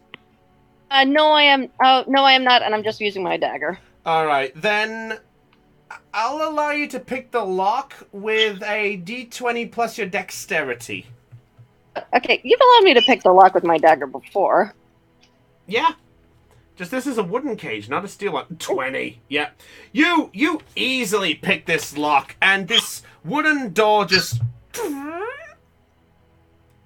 winds opens quick. You see Toxie just rush out and goes, "Oh, sweet havens! Oh, thank you!" And he sort of bends down and kisses your boots just for a moment, like, "Thank you." I gotta take a step back. You're welcome. I'm kind of not used to this kind of this form of gratitude. He looks over in your direction, Mugbeard, and does the same to your sandals, like, "Well, thank you too. Thank you." I just stand there. He sort of kisses for a while, and then he sort of gets up and just... Sorry, so... properly introductions. I got carried away. My name is Toxie Feldswind. I am a merchant who patrols around the lands of Monu. I sell exquisite wares, and I help acquire things for those personal tastes, if you will. Okay. I raise my eyebrow to Toxie. Okay. Mind if we walk and talk? Way to Costico. I'm on my way to Costico right now, but I put my hand around it. But I put my arm around his shoulder. I kind of wanted to ask you about something. I'll listen to my saviors. What's up? Okay. I heard that you acquired something from the caster. Ah! Oh, you mean from that Villas fella? Yeah, as a matter of fact, I did. Well, that is just... Well, actually, do you mind if we check on my card? It might actually still be there. I remove my grip. Okay, we'll do that. All right, so he leads you over here to where his cart was blocking the way to Costico. Oh, well, I guess we needed to save this guy for several. Or you could have barged through the stone entirely. All right. So as you walk over, you see that his cart is kind of in a large mess. You see bits of it scattered all over the place. You see, like, bits and bobs flung over. But there's quite a few boxes and things sort of blocking the path. And it makes it kind of tricky for anything that's not flying to kind of having to climb around or squirm their way through. Toxie sort of walks over and goes, "So, are you looking to acquire this specific item?" I nod. Yes, it actually belongs to me. Oh, that's funny. You're already saying you own it, even though you haven't got it yet. I like you. I just roll my eyes, not saying a word. Well, if you're looking to acquire it, and he sort of begins to rummage around his boxes for a while. It takes him a couple of minutes, and then he does pull out a familiar sight to you all. You see the sight of a silver material statue, and it looms over you as it did in his hands, and it is exactly the same one that you acquired. All right. I look over the... It's the raven statue, right? Yes. Okay. I kind of... Mind if I hold it? I prefer if you want to hold it, you need to buy it policy. I mean, I've had people steal my stuff before. I just want to make sure that it's good. I just kind of want to make sure that it's good quality. Relax. Make a persuasion check. Okay, persuasion. + 6. 15. Okay. He looks at you for a moment and then goes, "Sorry, no dice." All right.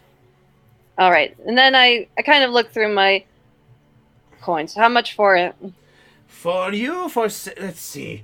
Normally I would have charged, say, 150 gold for such a priceless and pretty artifact. But because you saved me, I'll make a special deal for you. All right. Let's see. How about 60 gold? 60 gold. 60 gold. And Okay. not the coinless! All right. I kind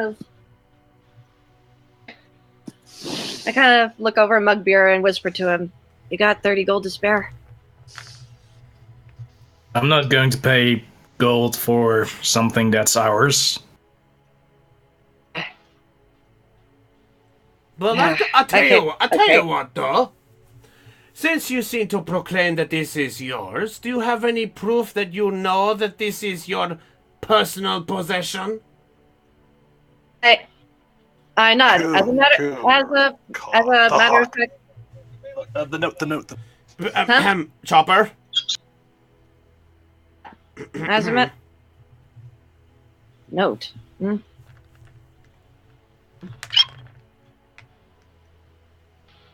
Well, do you know any way that you would know that this is yours? I Oh, know. there should be a note attached to it. Or there should have been. Yeah. There's a note. Yeah, there's a note attached to it. I wrote a note for a friend of mine. Her name. He looks over the statue. I don't see anything. It's just pure silver. It should be attached to its leg. It should be attached to its leg and its top. He sort of glances over it. No, it's nothing. Are you sure? I look over the statue myself. Make a perception check. Okay, perception +4. 17. As you look over, you do see that the talons are actually empty, but as you look around, you do see everything that still stands out about the raven as before. The pure silver style, the elegant shape that it was in, the sort of message on the bottom, everything about it. Message on the bottom. Yeah. I look over the mess. I kind of, and then my eyes widen, and I smile, and I'm like, I know how to make this thing work. Work? You mean there's more than just it looking like a priceless antique? What if I demonstrated to you?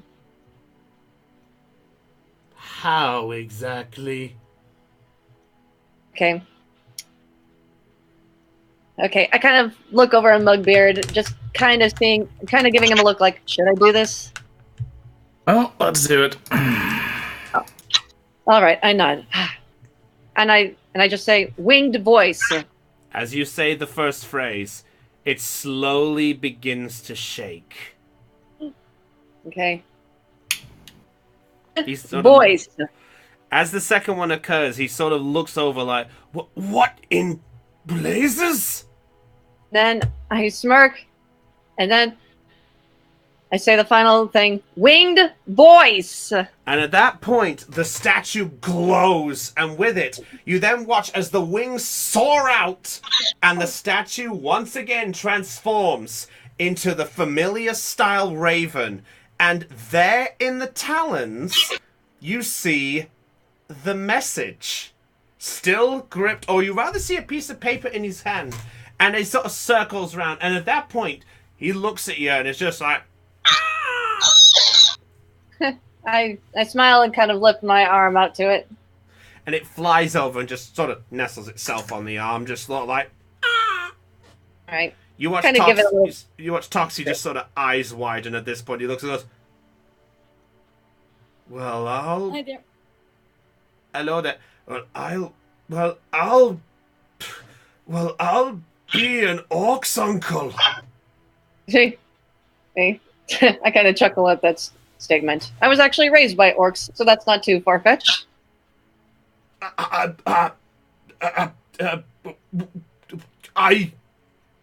Okay, I kind of look at the note and just kind of pull it out of its talons, and I open it. Is it the same message that I wrote to Goldie? It is the same message, yes. Okay, I show it to Toxie. Okay, so I forgot to introduce myself before, but my name is Zelion, and this was the message that I wrote for a friend of mine. And as he looks over the note, he sees your name written on the bottom. He sort of looks up at you, and then he looks over in your direction, Mugbeard, and goes, is this true? Yup. You see him just sort of sulk to the ground like, I was gonna make a pretty penny off that.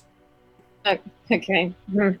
I kind of see a kind of a smile, and then I'm just like, okay, tell you what. If I give you 25 gold, will that be all right? I guess. Okay. I give Toxie 25 gold. All right, 25 gold. He sort of takes the gold and just sort of rubs his eyes a little bit. Looks like he was a little bit frustrated and just goes, well, I guess it's a thing. So you said you guys were on your way to Costico, right?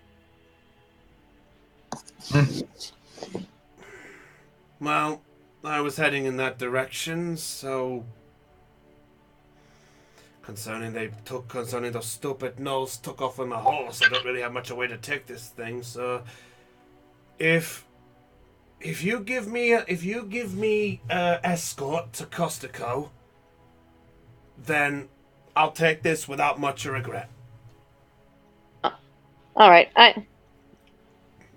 I nod. All right, we'll do that. Right, Mugbeard? Beard. Sounds awfully cheap to me.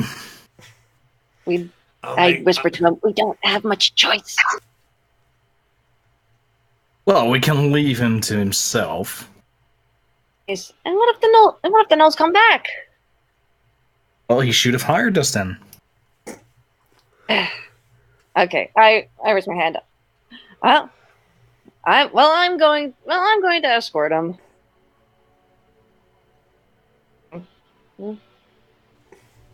If you want, Mugbeard, you can go to Hope Key if you want and help the guards take care of those gnolls. You can hire me. Well, what's your rate, pal? Beer. Lots of it. And I just stretch. Alright, well, I'll tell you what. Since you saved me, if we can get to Costico without so much as a scratch on me, I think I might have something worth your while. And with that, you actually watch as he puts his hand into a nearby box and he pulls out a special-looking flask of some kind. He sort of offers it around and goes, perhaps you might be happily acquiring maybe something of this? What is it? Mugbeard, make a wisdom check for me, please. Oh, fuck. I'm doomed. Wisdom. Ooh! Okay. You look over this. You look at this black special flask with 10 holes sticking out of it. As he offers it around you and looks, he actually goes, "This is an alchemy jug." Ooh. Yep, I'll do it. Let's go. Well, you're easy to please. Right. Come then, my friends. Tell me, are any of you two strong enough to pick up a cart? And I point to Mugbeard. He might. What? Well, we got my cart and these boxes in the way. Do you want to give me a hand getting these out the way? Okay. All right. So you sort of shuffle around and you do, after about maybe half an hour, manage to clear the way, and you do actually get all of his stuff sorted out, and the cart is now out the way. Okay. While they're doing that, I'm going to examine the bodies and if I recognize any of them. Okay. Make a medicine check. Medicine check? Okay. You're discerning what they are.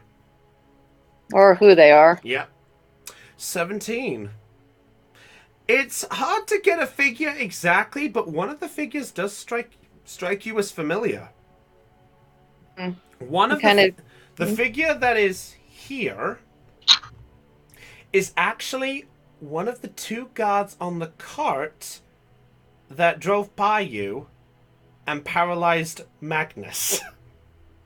This was the guy that paralyzed Magnus? No, not him. He was the guard on the cart that paralyzed Magnus unaware. Okay. I kind of draw in a sharp breath. Ooh, poor guy. He's definitely dead. Definitely dead, yes. Yeah.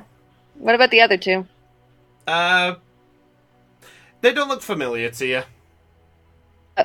And they're also dead. I loaded them. Yeah. Yeah, I know. I glare at Mugbeard.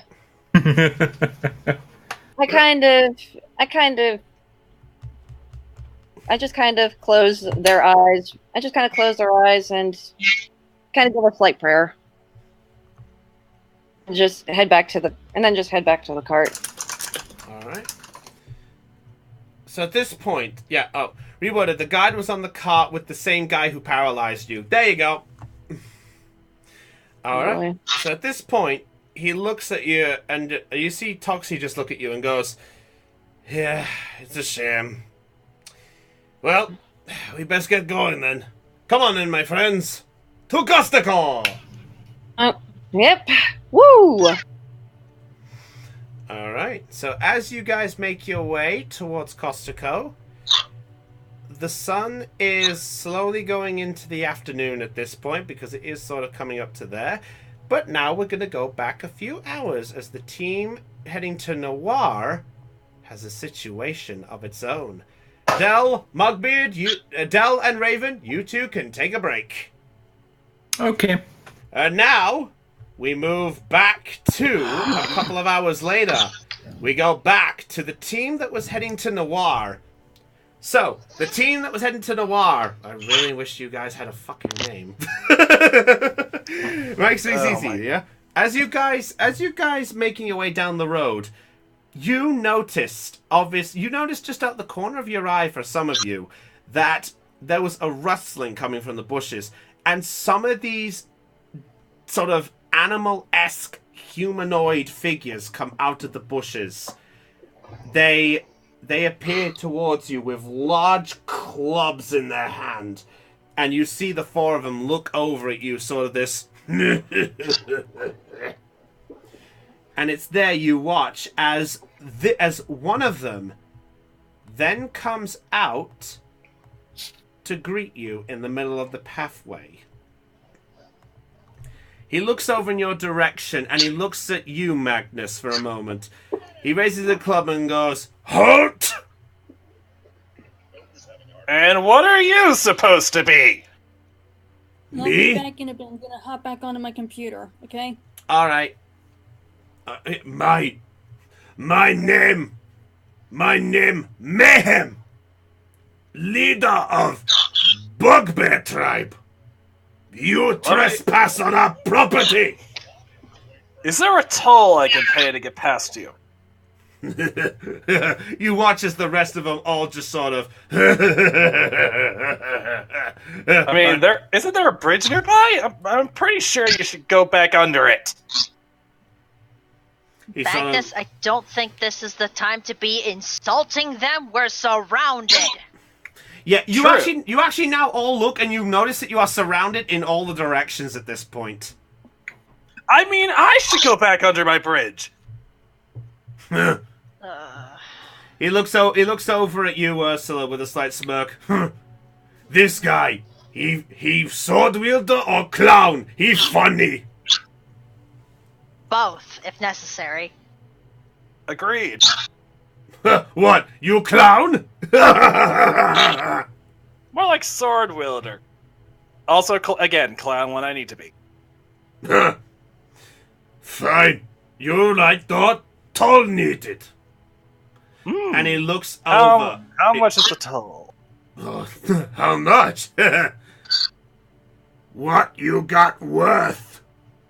I got 10 gold on me. I'm gonna have to roll bluff for that one. What do I roll to bluff that? That would be that'd be persuasion? Or deception. Deception, thank you. Oh, sorry, we've done perception for a long time. Yeah, so deception. Deception? Yeah, roll a deception check. It's a... Mm. Oh! 18. He's going to insight you back. He looks over you and goes, "Huh? Sword wielder's pretty rich from sounds." 10 gold is a lot. He got a fucking natural 1. Oh my god, thank you! Fucking nat ones today.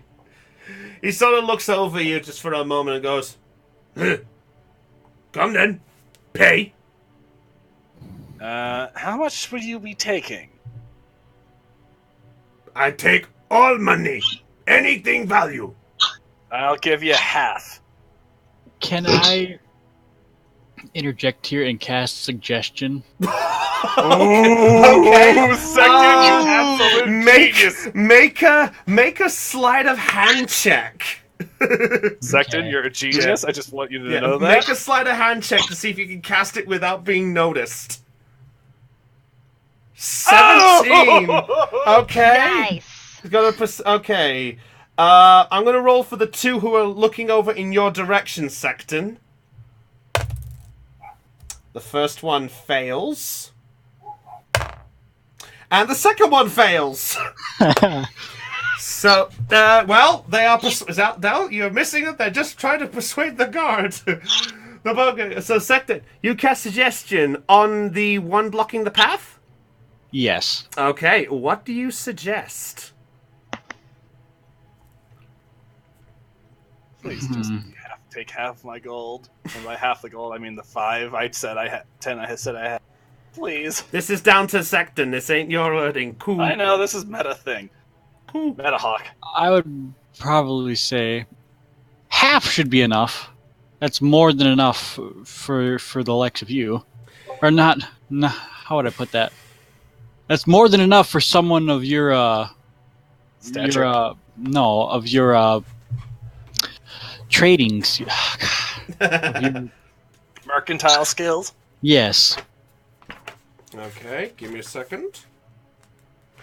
Just got to find their stats. You have to do a save of wisdom 15, or it says. Oh, that's great with these guys. That's great with these guys. Oh, you're limited to 2 sentences, by the way. So Okay, I'll say yeah. So half should do. More than enough for someone of your bargaining skills. Okay. That's actually better. Yeah. All right. What did it have to beat? It's a saving throw of 15, wisdom 15. Okay, wisdom save. Well, you'll be happy to know there's no bonus for a wisdom save. He looks at you for a brief moment, Magnus. He walks up and goes, half, huh? Yes.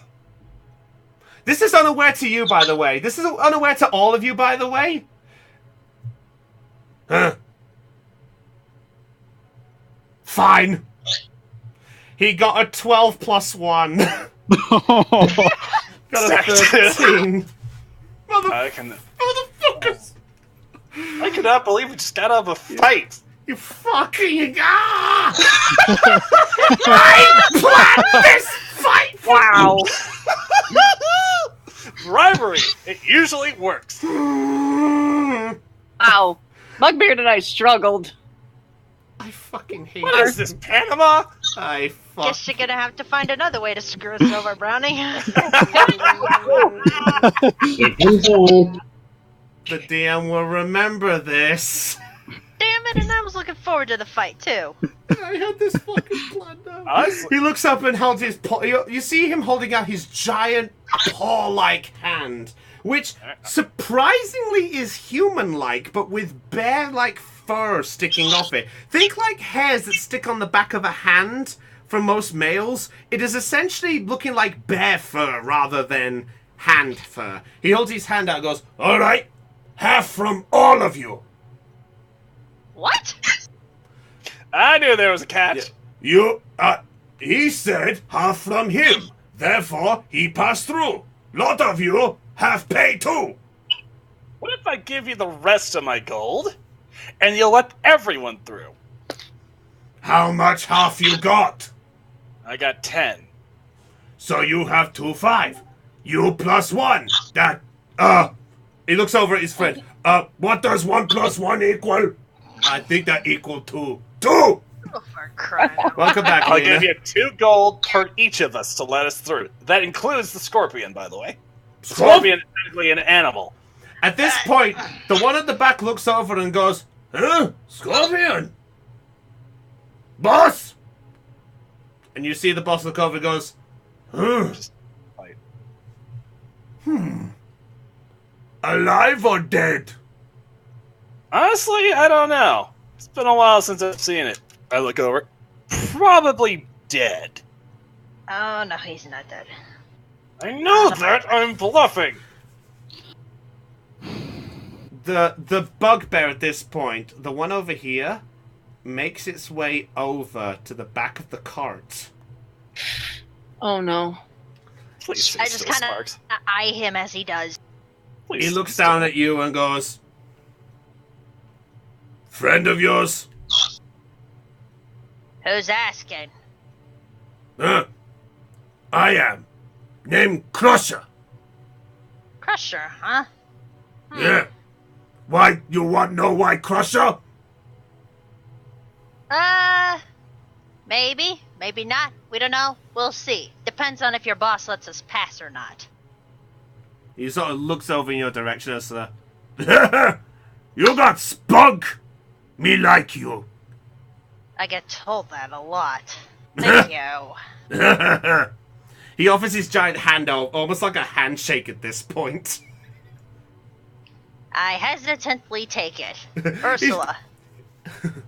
Crusher. He sort of grips your hand, and almost sort of like a large, tight grip against your hand. It sort of starts to hurt against you.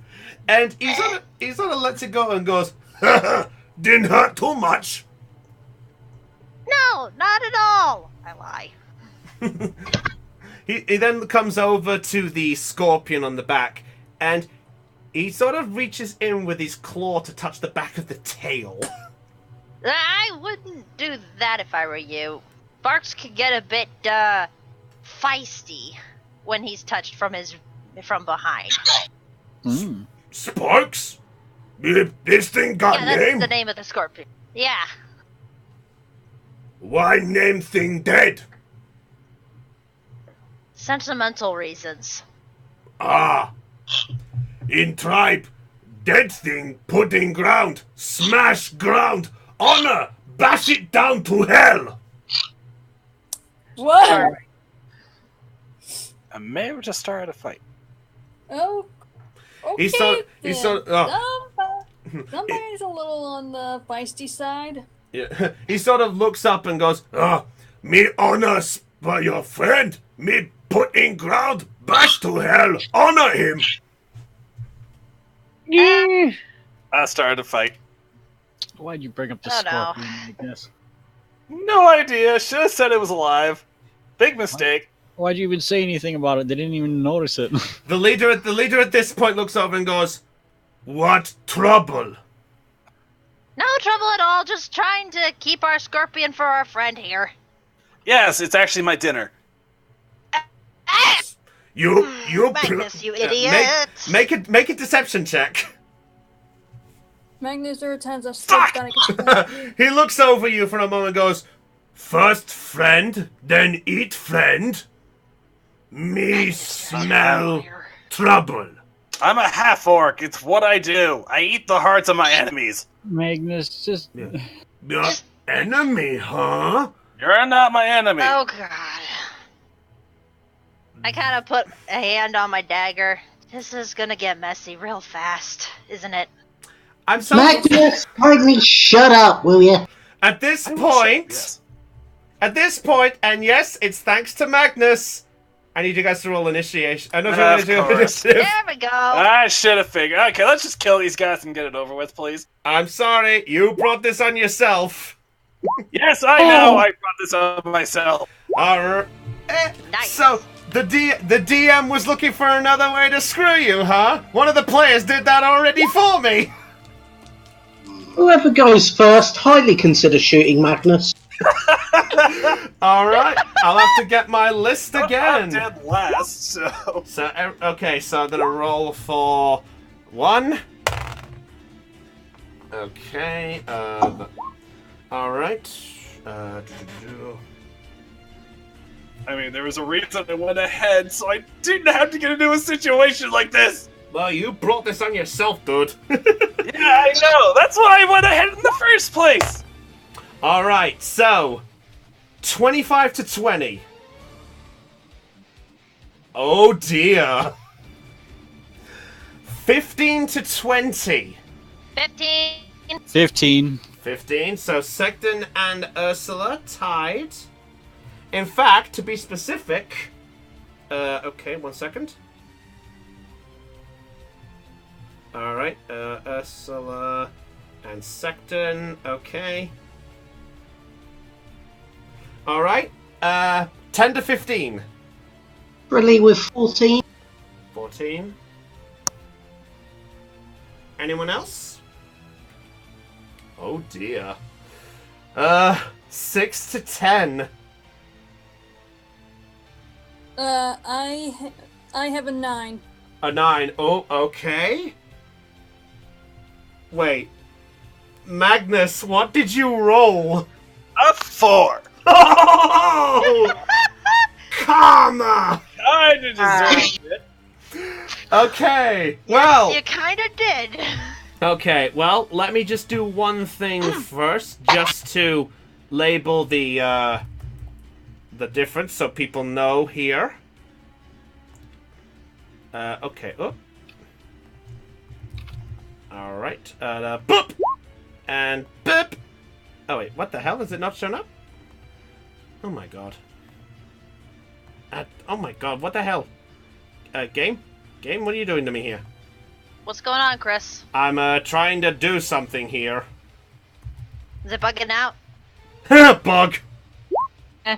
Try refreshing the page. There we go. There we go. Alright. So, top of the round, it's the Bugbears. Are you kidding me? Nope. They actually rolled a 15, but they had +1 on Dex, so it's a 16. So the first one is the one who looks at you, Ursula, and goes, me like you, me save you for later. And with that, he's actually going to go up to Trilly And Trilly, you're the first target. It's going to attack you. Let's see. Oh my god, really? Oh my god, I just realized what I got with these guys. This could be interesting. Alright. It's going to attack you, Trilly, with a Morning Star.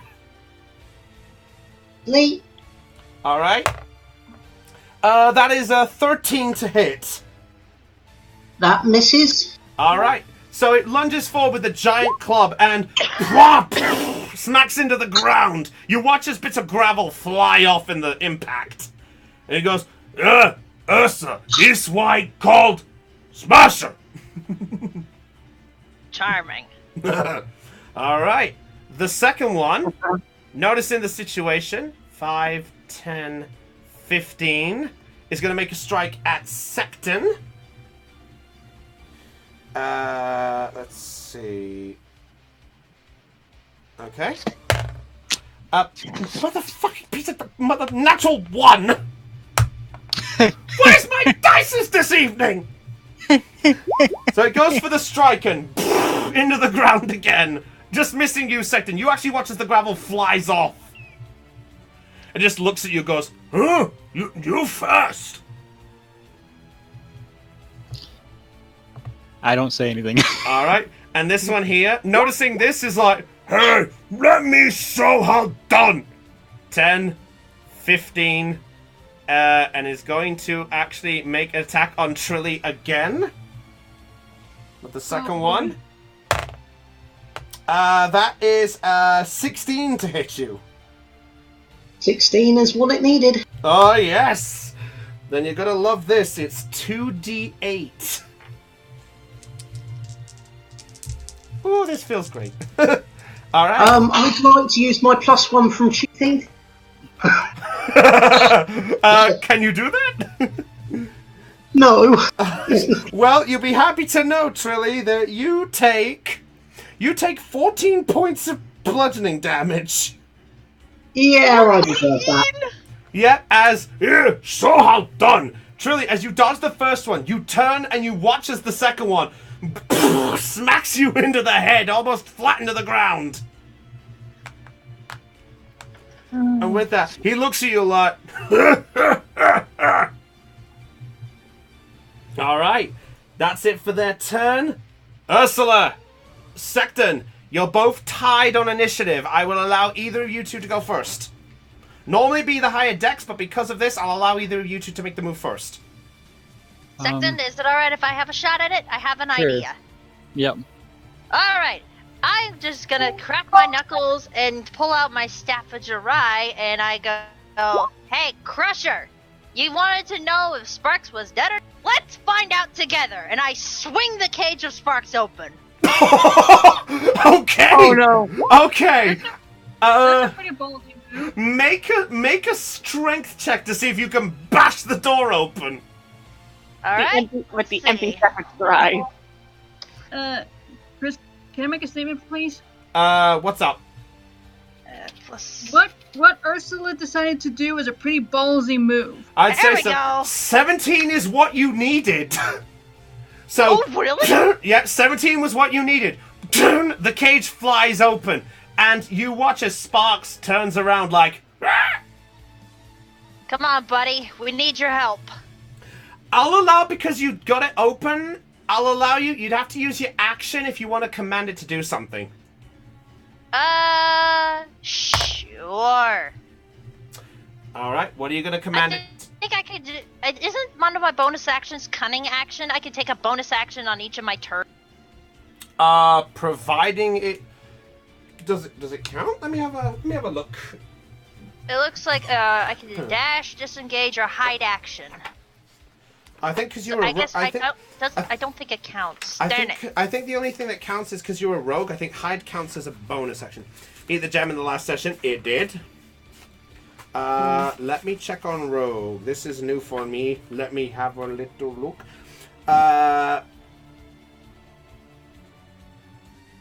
Okay, yeah. So for cunning action, basically, if you do something as an action, you can automatically use dash, disengage, or hide as a bonus action. It does not count as an action.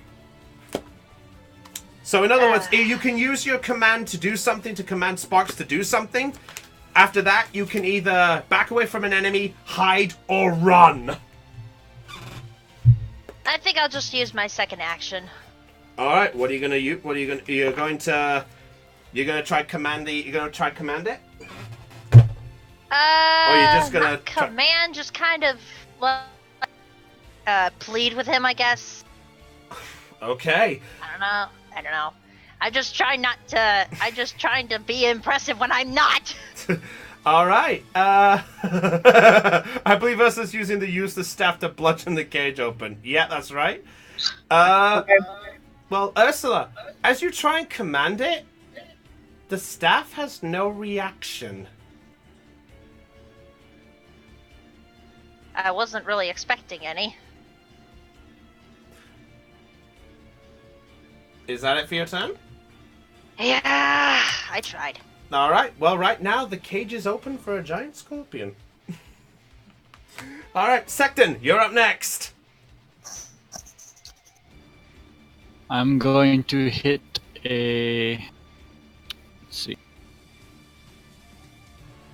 5, 10, 15.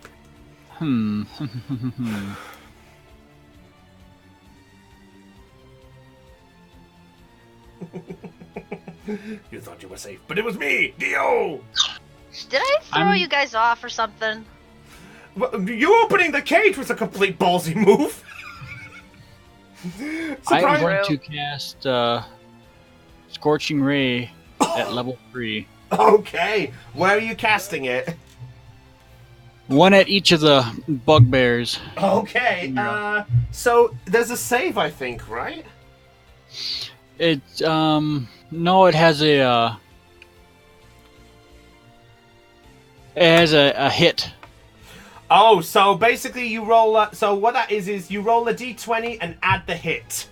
Okay, and it's, let's see. You have Make a ranged spell attack for each ray. Okay, so basically you have to roll a d20 and add the hit on each one for each one. Okay. The problem is, you're close to one of them, so... Actually... Is there a range on your spell? The range / area is 120 feet. Jesus Christ! Okay, yep, just so roll a d20 and add your hit. Okay, this will go from the left to the right for these rolls then. Okay, so you're attacking the one that's closest to the left. So, okay, first one. 25 hits. I'll tell you what, roll for all three of them to see what you hit, and then we'll do damage on each one. Okay.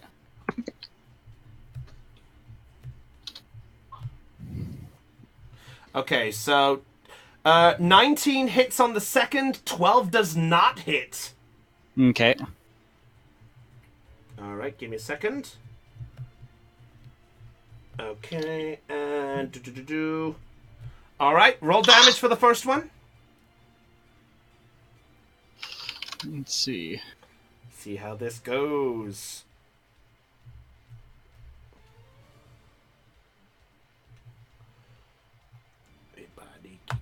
It's been so long since I've had to roll for a spell. It is. Is it 2d6 per? 2d6 per ray on each one. Okay.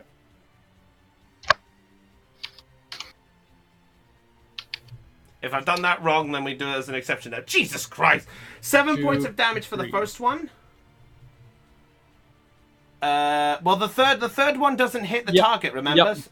Yep. I just. Yeah. So we take the second one, which is 4. So 7 on the first one, and 4 on the second one. So, boom! You smack them with the bits of light into their faces. They sort of react like, my eyes! Truly, you watch as both of the two that surrounded you have obviously covering their eyes a little bit. The third one ducks out of the way and dodges it and goes, "Nice try, Magic Man." I just stay silent and observe my surroundings. Okay. Anything else for your turn? Let's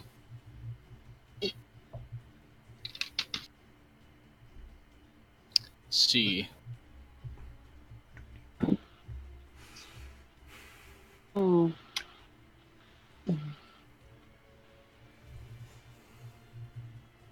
I I will Misty Step into the bush. Okay, fair enough. It's all just look and go like, where do you go? That should be good. All right. Next on the turn, and if you're finished. Yep. Next up, Trilly, you're up. So Trilly, you just turn and you just watch as you were gonna congratulate Sexton on there. You find he's gone. Okay. I'm gonna try something a little bit weird. What are you gonna try? Because it says one of my feats is halfling nimbleness. You can move through the space of any creature a size larger. So I'm going to use 5 feet to essentially duck under the bugbear. Yep, you can do that. Go behind him, hopefully not triggering an opportunity to this one, or at least making it harder for him to hit me. You're still in range of it there. But if you move 5 feet away, it is going to attack opportunity against you. Well, I suppose there's a chance it'll hit its friend instead if I'm going under his leg. Wait, are you doing like a diagonal move? I'm essentially going from there and attempting to go behind this one, roll behind this one. Okay, well, the one that you're going under is going to do an attack of opportunity against you. That is a 7. So no, does not hit you. It goes for the swing. Like, I got it. Did I get her?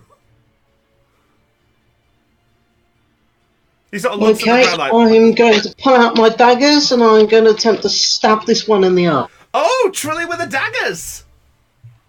Yeah. Ooh, that's a rare one.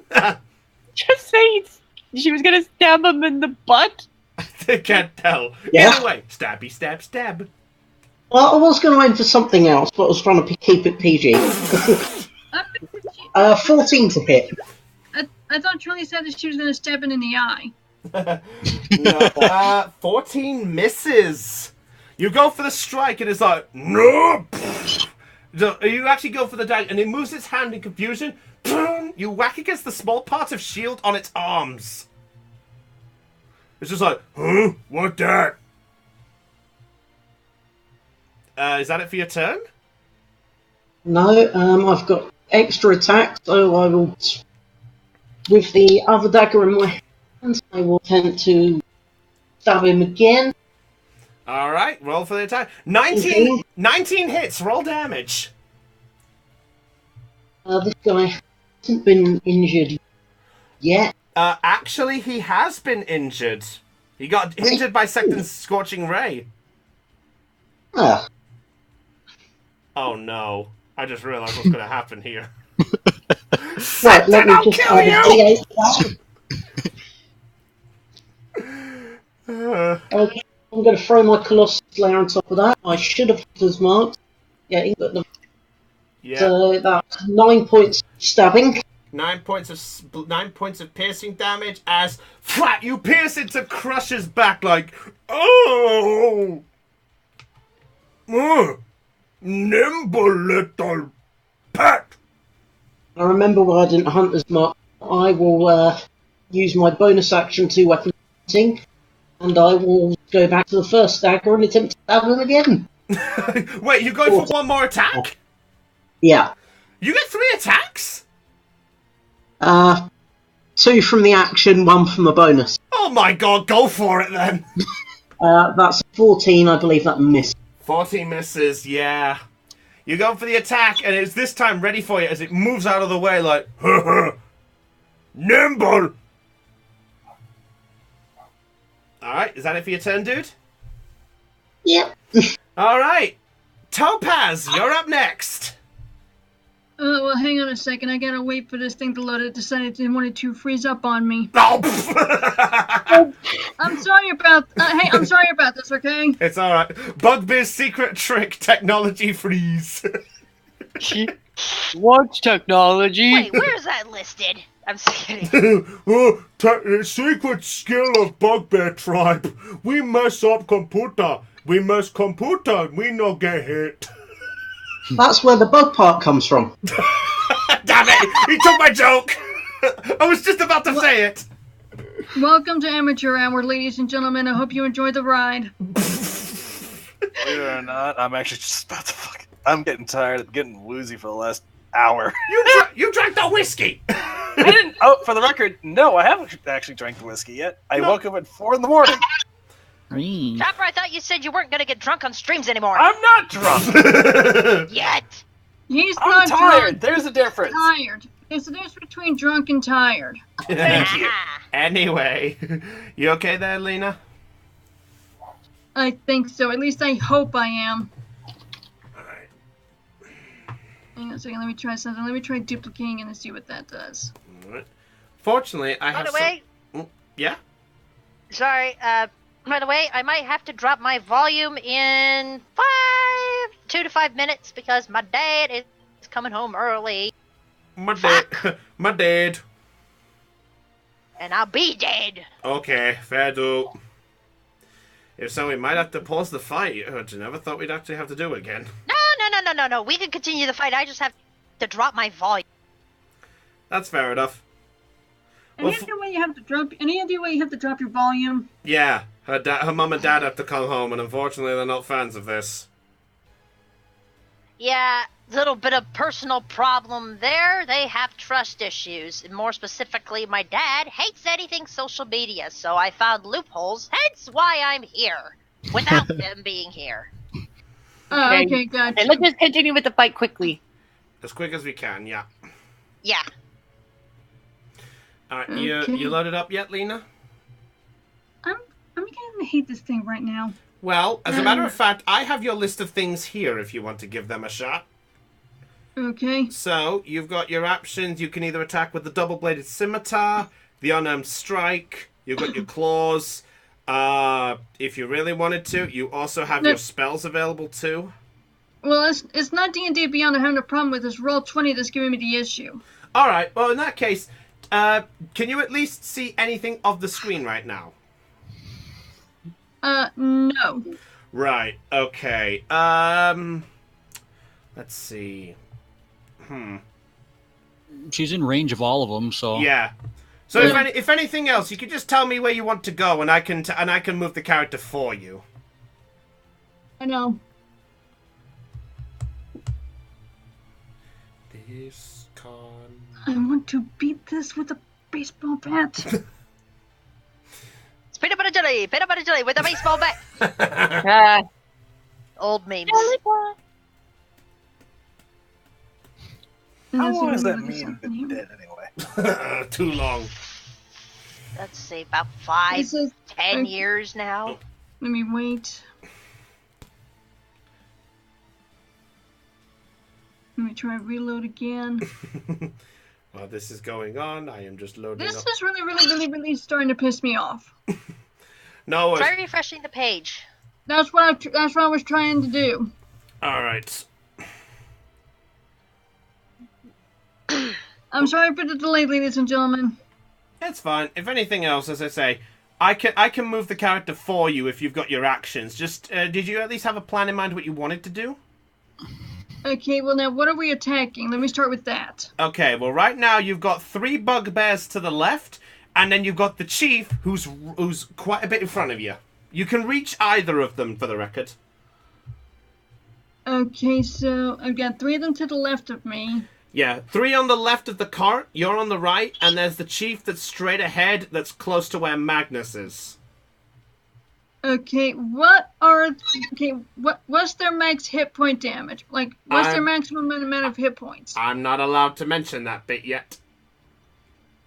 Great. All I can tell you right now is 1 bugbear is not damaged and the chief is not damaged. That's all I can tell you right now. Okay, let me think. Thank you! Magnus wants the chief, what a surprise. Okay, well then, I'm gonna be a nice tabaxi and let him have the chief. Okay, fair enough. So what are you gonna do then? Are you gonna go attack one of the 3 others? Hold up a second.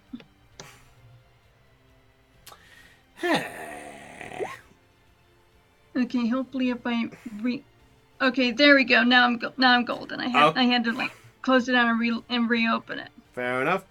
Well, she's on gold. Now we're golden. Okay. Okay. Thank you. All right. What are you going for, Ms. Lina? Okay, well now since I'm gonna be, like I said, since I'm gonna be a nice tabaxi and let Magnus have the tea, I'm gonna go for one of the others. All right. Which one are you going for? Okay, since I can see and since I can move now, I'm going to possibly go for. Let's see. I'm gonna go for this one right here. All right. That's the one that's not damaged. So what are you gonna do? I think I'm going to attack him. All right. What are you attacking with? The scimitars. What else? All right. So roll a d20 and add 5. Roll a d20 plus. Okay, roll a d20 plus 5. Yep.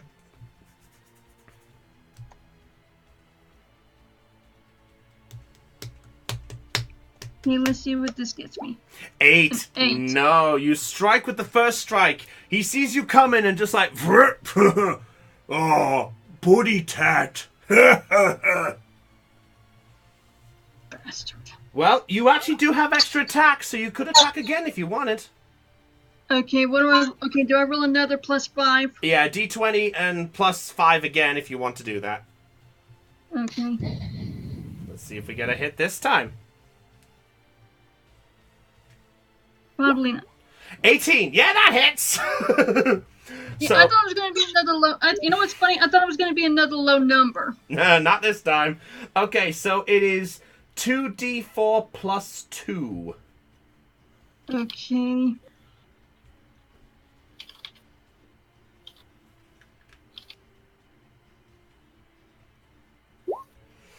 Alright, 6 points of damage. So you strike forward, and noticing Secton's failed attempt to hit it, you're like, okay, I got this, and you strike with the first striker there. Now, are you wanting to do the second attack with the other end of the scimitar?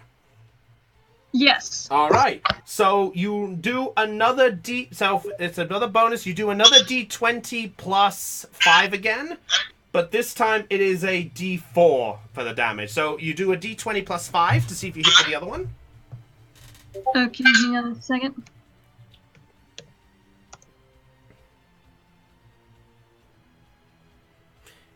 We plan. 20 At dawn we plan. plus 5.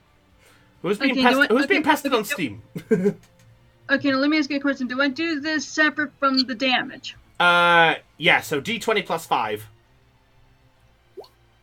21 hits! So roll a, so now you roll a d4 plus 2. Okay. And I will say, just because I have to pass this on for the sake, you do have, remember as a paladin, you have an ability that works well when you attack, just for clarity. I'm mentioning this because Lena's still new at D&D. You've got the Searing Smite ability. That also works as well, by the way. So Okay. if you connect with a physical move. Okay, this sucker has... Okay, the first damage he took was 6 points of hit damage. Yeah. Second was 7. Well, technically it's only actually for the second attack with the second end, it's only 1d4 plus 2. 1d4 plus 2, okay. Yeah, so what I'll do is I'll take the first of that one, so it's 4 points of damage for the second one. Now I will ask, are you wanting to use the Searing Smite for a little extra damage, or do you want to just leave your spells as it is? I can use Searing Smite. Let me look at spells. Hang on a second. Let me look at spells. Okay, for Searing Smite, that is a 1d6. Yep. Oh, hang on. Let's see. Okay. Okay, is it a 1d6 plus something or just a 1d6 plus itself? Just 1d6. 6 points of damage! Jesus! Alright, so let's see. Do my numbers here. We're at this. Alright, so You go for the strike with the blade, and as the second one connects, he's like, huh, a tickle. Huh? And he looks down, and you actually watch as a flame begins to appear on his chest. He's sort of like, He's sort of cringing a little, looks over at you and goes, oh, how'd you do that? Magic! Alright, so, is that it for your turn? Yes, sir, it is. Alright. Yes, yes, sir, that's it for my turn. Well, next up... Sorry, Magnus, you're last in the round. Next is the Bug Chief. Surprise, surprise! Okay, well, these two are taking their turns. I'm gonna go give me something to drink. Go for it. Alright, so, the Bug Chief, looking at his minions being attacked, is just like, not like. And you watch as the Chief comes towards you, Magnus, and goes, you lie! I didn't really lie, it's just... I didn't also tell the truth. So he's actually got multi-attack, and he's going to do 2 morning attacks on you. Okay. So the first one is a 24 to hit. That hits, obviously. Yay, finally, I get to see this. Now it is 2d8. It's a 1. I hope to God it's a 2. Or a 2. I hope to God it's a 2. Damn it, that's... Oh, drop this. Alright, here we go. Not this time, Magnus! You take... What did you roll? 8 and a 6. And it's plus 14? 3. And it's plus 3 as well, so you take 17 points of bludgeoning damage. As Magnus... Oh, wow! You look... 26 HP left. He looks at you and goes... Rah! Smacks you right into the ground. I'm gonna kill him. Well, you'll be happy to know he gets a second one of that. It better be under an 18. You're right this time. It's actually only a 14. Hey, he misses big time. So, boom! You're ready as you block the second strike. He looks at you and goes, huh? Not bad. You're gonna regret that in a minute when I tear out your heart. Remember when I said I eat the hearts of my enemies? You never said that. I did say that. You're now my enemy. And with that, he ends his turn. But Magnus, before you go, Sparks gets to move. He got a... Are you kidding me? Spark gets to move. I rolled his initiative after Ursula opened the cage. Thank you, Chris. It was basically he actually got a 2. He got a 2 plus 3 for the record, so he just beat you. I hate my life. So let me see what he's doing. Magnus. All right, Sparks at this point reverses out of the cage. Crusher looks over and goes, "Oh, pet alive, Ursula, you right." Usually I am. And with that, the scorpion turns towards the bugbear, looks down, and he goes, "Uh-oh." And Kick his ass, I'll get you twice as much dinner. Dinner? Not you, dumbass. I take it everyone likes Crusher. Alright, so it's going to go for the 3 attacks. So first of all, the first claw against it. Natural 1. Okay, I'm back. Did I miss anything while I was away? Well, if you have a look, the scorpion's attacking the bugbear. Got cage. If I recall, giant scorpions have multiple attacks, right? They do. 2 claws and 1 stinger. That was 1 claw. Second attack. Oh my fucking god. That is 10. That misses. And it's now going to go for the stinger against it. Okay. Fucking die! That's a 13! None of them hit! Obviously... He's got fun from being in the cage. Yeah, he's got jet lag. Okay. Can I ask you a quick question? Go ahead. Okay, you know how Magnus has bad luck with dice rolls? Yeah, my turn. I was about to say, is Magnus's bad luck... is Chopper's bad luck rubbing off on you? I guess so. Well, Magnus, it is now your turn. Finally! Oh yeah, I'm going to use the sword I bought in Helix. Okay. I'm going to use my greatsword. All right, so... It's also a two-handed weapon, which means my armor class is now a 16. Okay, so you've dropped the shield to wear the weapon. Okay. So, roll your attack. The good news is I had to roll +7, so it's going to be an 8. Minimum. You sure about that? Thank you, God! Hold on, wait! Magnus, It's you're a two-handed weapon, too. No, Magnus, remember, you're a fighter! 19 is a critical! I critted! That's a crit! Oh my fuck, That's a yes! critical fighter! Whoa! Yes! That hits, roll damage! I didn't forget Watch this him get a time. 1. Watch him get a 1. Thank on the you, damage. by the way, for reminding me about that. So I gotta roll... it doesn't say damage. You're good. Oh, what's up, Lena? Oh, no, never mind, I found it. Was he, 2d6 plus 4. was he attacking the chief? Yeah, he's attacking the chief. So you're doing 2d6. So you roll the 2d6, they get dabbled and dabbled. Ow! You roll. 18 hit points. Off No. Yeah, no. What happens is you double the 4, you double the 1. So that's 8, 2. Yeah, so 14. Yeah, you're right. So, Magnus, realizing the strike with that Morningstar, thwack, you strike back at his chest, and it's just, Also, that's slashing damage, so Yes. he's bleeding out now. Let me have a look. Anything with that? Oh, not quite. So, that. All right. Okay. Finally, a high roll when attacking. All right. Also, I'd like to use I'd like to use something that I haven't used for a very long. Oh no. What is he? I'd like to use. Oh wait, no, that's second win. Opportunity attack. I know what it... Oh, here it is. I'd like to use Action Surge. Okay, Once so... per short rest, you can take in one additional action on your turn. So And with that action, I would like to raise my shield. Okay, fair enough. I'll allow that. So you attack one, and boom, you raise up your shield. But wait, don't you have double attack, by the way? I can check. Yeah, I'm pretty sure That's fighters... one action. Oh yeah, I do have extra attack. Yeah, about to say, fighters have double attack at 5, so I'll Oh allow... yeah, so actually, you know what? I'll use Action Surge after I kick this guy's ass. That's fair enough. I'll allow the second attack this time. Obviously, I'll just say for the heads up, next time, pay attention. I mean Okay, that nicely Okay, to everybody. Yeah, I'll swing again with said sword. Okay. 12 now! 23 hits. Roll damage. Magnus today. Oh, I critted on one.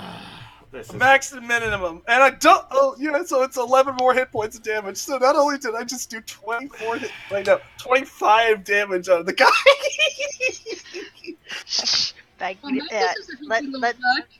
I bet you... Oh my god, I'm so glad it's happening right now. At this point, the chief looks at you for a moment and goes, "Huh? You're strong. Me respect you." Okay, now my turn. I will raise my shield, because I know what's happening next. All right, is that it for your turn? That is the end of my turn, yes. All right, top of the round, it's the bugbear's turn. The bugbears, realizing their situation, are now looking at each other like, much more. Whoa. So the Crusher is actually going to take a swing at the Scorpion. Well, it just tried to attack him. All right. Natural 20. Come on. Oh no. So that's 2d8 doubled. What are we Be going one, to tell please be one, Zillion? please be one, please be one, please be one, please be one, please be That one. is 2 7s. That's 14. That's doubled. So that's 28 points of bludgeoning damage. Oh no. As poof, right onto the Scorpion's face, like. All right. What are we going to tell Barks, are Zillion? you okay? He's still standing, but he looks kind of hurt right now. The other bugbear looks over and goes, dinner here. The second one at this point looks at the situation and is just like, me agree. And is going to come over and is going to try and get an attack as well. This isn't fair. I'd like to point out these guys are chaotic evil, so they don't care. Oh, so they could have eaten us. Chaotic evil, They don't care what you guys... To be honest, they were going to attack... Let's put it this way. You got lucky with what you did. Let's leave it at that. Alright, so that's going to be a Morningstar attack. That one's a 13. That misses. Just. Okay. So with the strike, it goes for the strike. It's just like, ready this time. It's like, me miss, Crusher. Crusher looks over just like, yeah, me noticed.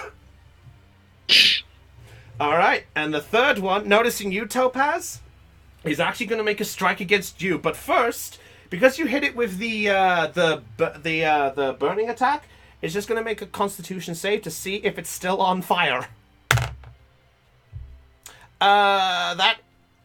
Looking at, I've got your stat here and there. Yep, it saves it, so it puts out the fire.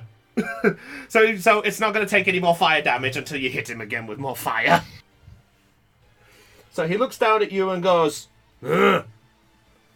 hey, cat. Want to know what rhyme with cat?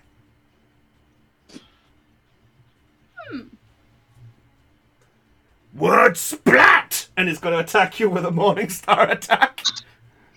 I was holding that one, I'm sorry. Natural 20!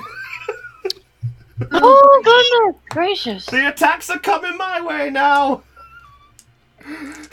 Alright, so 2d8.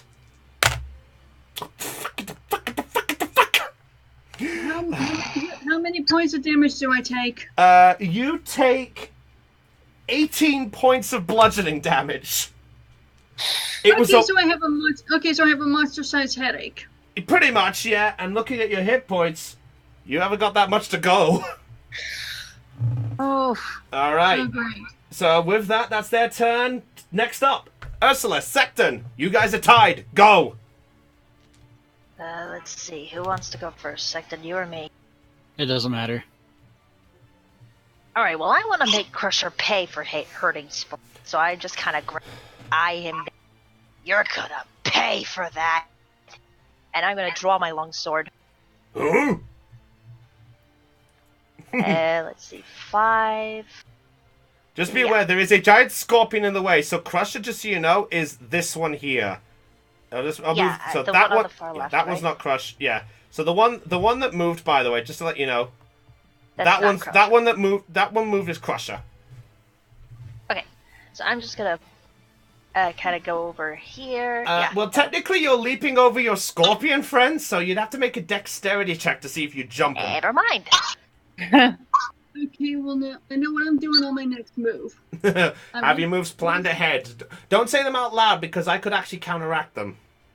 Yeah, no, but you see, the thing is, what I was going to say was I'm not going to say it out loud because I want it to be a surprise. Yep, that works there. All right.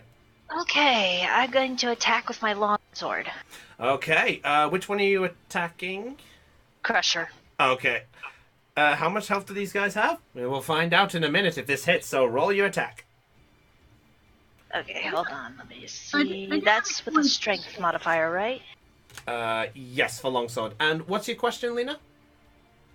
Okay, do any of these like critters that we're fighting have names other than the one that? Apart from Crusher and Mayhem's the name of the chief. Crusher's the one there. No one's asked about the other two yet.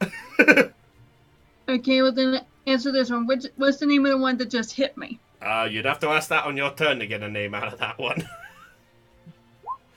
Damn it. 9. So you strike with the longsword, and noticing you coming, he's like, "Oh, nice try, Ursula."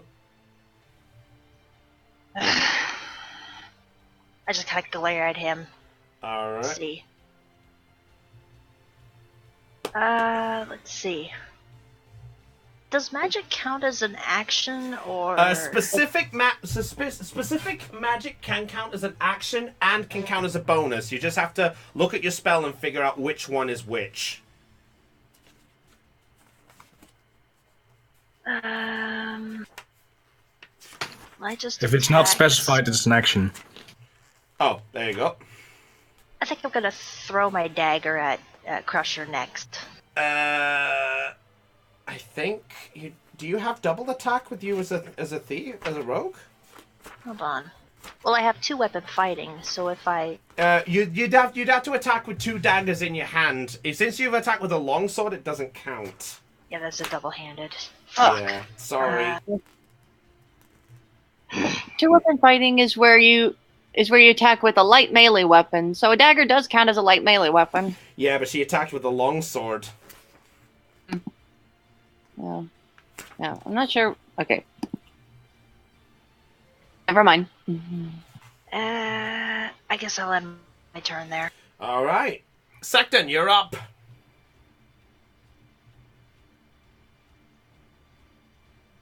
Finn. Secton, you there, dude? Yeah, sorry. I'm gonna cast level 3 magic missile at the chief. Oh, shit! Alright, there's no dodging on that one, so roll the damage.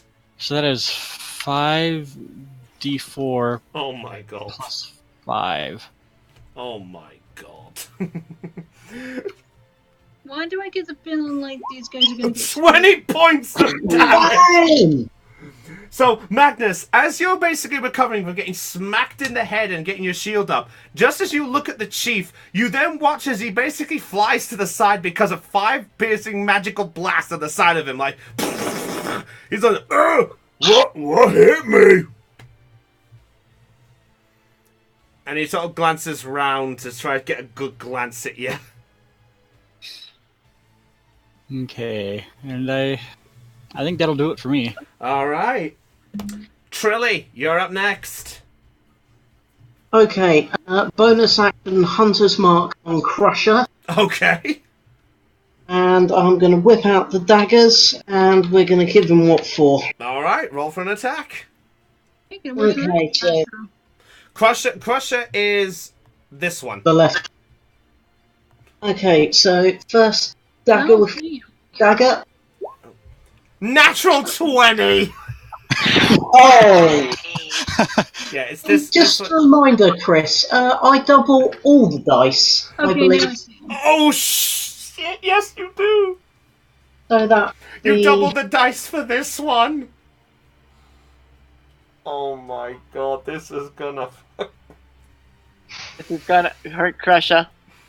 So that comes on right That's Hunter, 2d8 so... from Colossus Slayer, and then 2d6 from Hunter's Mark, Oh my god. 4 from the attack, and the modifier of 4. That might be Oh, right. goodness. How much? 27 points of damage. God! Jesus. So, 27 points. How do you want to do this? Oh my god, it's overkill! Truly, how do you want to kill Crusher? You know on Sword Art Online where they do the sword skills and they glow? I can just picture her holding the dagger, a sort of glow building up, with a stab and on the front of the armour, and round the back just a massive... As a giant arrow explodes. So as you strike with the daggers in this flurry of blows, Ursula, you watch as Trilly goes full-fledged crazy against Crusher, who's just watching you in fear, just like, what's going on? And with that, you watch as a pierce goes straight through the back of him, and Crusher just looks and goes, ouch, and just falls down dead. Oof. Thank you for killing that crate. Not stopping, I'm going to step 5 feet forward. Oh no! Okay, God, are you gonna kill all of them? The steely gaze in my eyes not changing one bit. I'm going to stab his mate. Okay, roll for an attack. Don't you fucking do that again. 24 hits, roll damage. You'll be glad to know I can't actually do that again, having not been able to move the hand. So just one forward. Max 8 damage, points. 8 points of damage. So you strike into the chest, and just as his friend looks over, he's just like, whoops! Oh! He just looks at you for a brief moment like, And with my bonus action, which I can't use, never mind, I'll just glare this bugbear in the eyes and say, Do you want to go the same way your friend did? Run. Make an intimidation check. Intimidation. Oh, intimidation with advantage for turning his friend into paste. Oh wait, hang on a second. Hang on. No. Okay, carry on. Sorry, I had to double check something. Oh. Sorry. Miss roll. I'll still get slashed. Oh, yeah. Yeah. Ah. 4. He looks at you and goes, "You're lucky. Too stupid to run then. Fine. Me not stupid to run. Me smart enough to stay." You're a funeral. All right. Next on the turn, Topaz, you're up. Okay, my first move is to use Cure Wounds to heal myself from the damage that was dealt to me. So I'm going to do a second level. I'm going to do a 2d8. Yep. Okay. Let's see what this does. 3 Okay. 3 points healed. Ouch. Okay. My next move is to attack. Okay, first off, I'd like to ask, what's the name of this dude in front of me? Jeff. Jeff. My name is Jeff. His name is My name's Jeff. Jeff. I didn't have one planned, alright. I didn't have one planned. Okay, I'll give him one.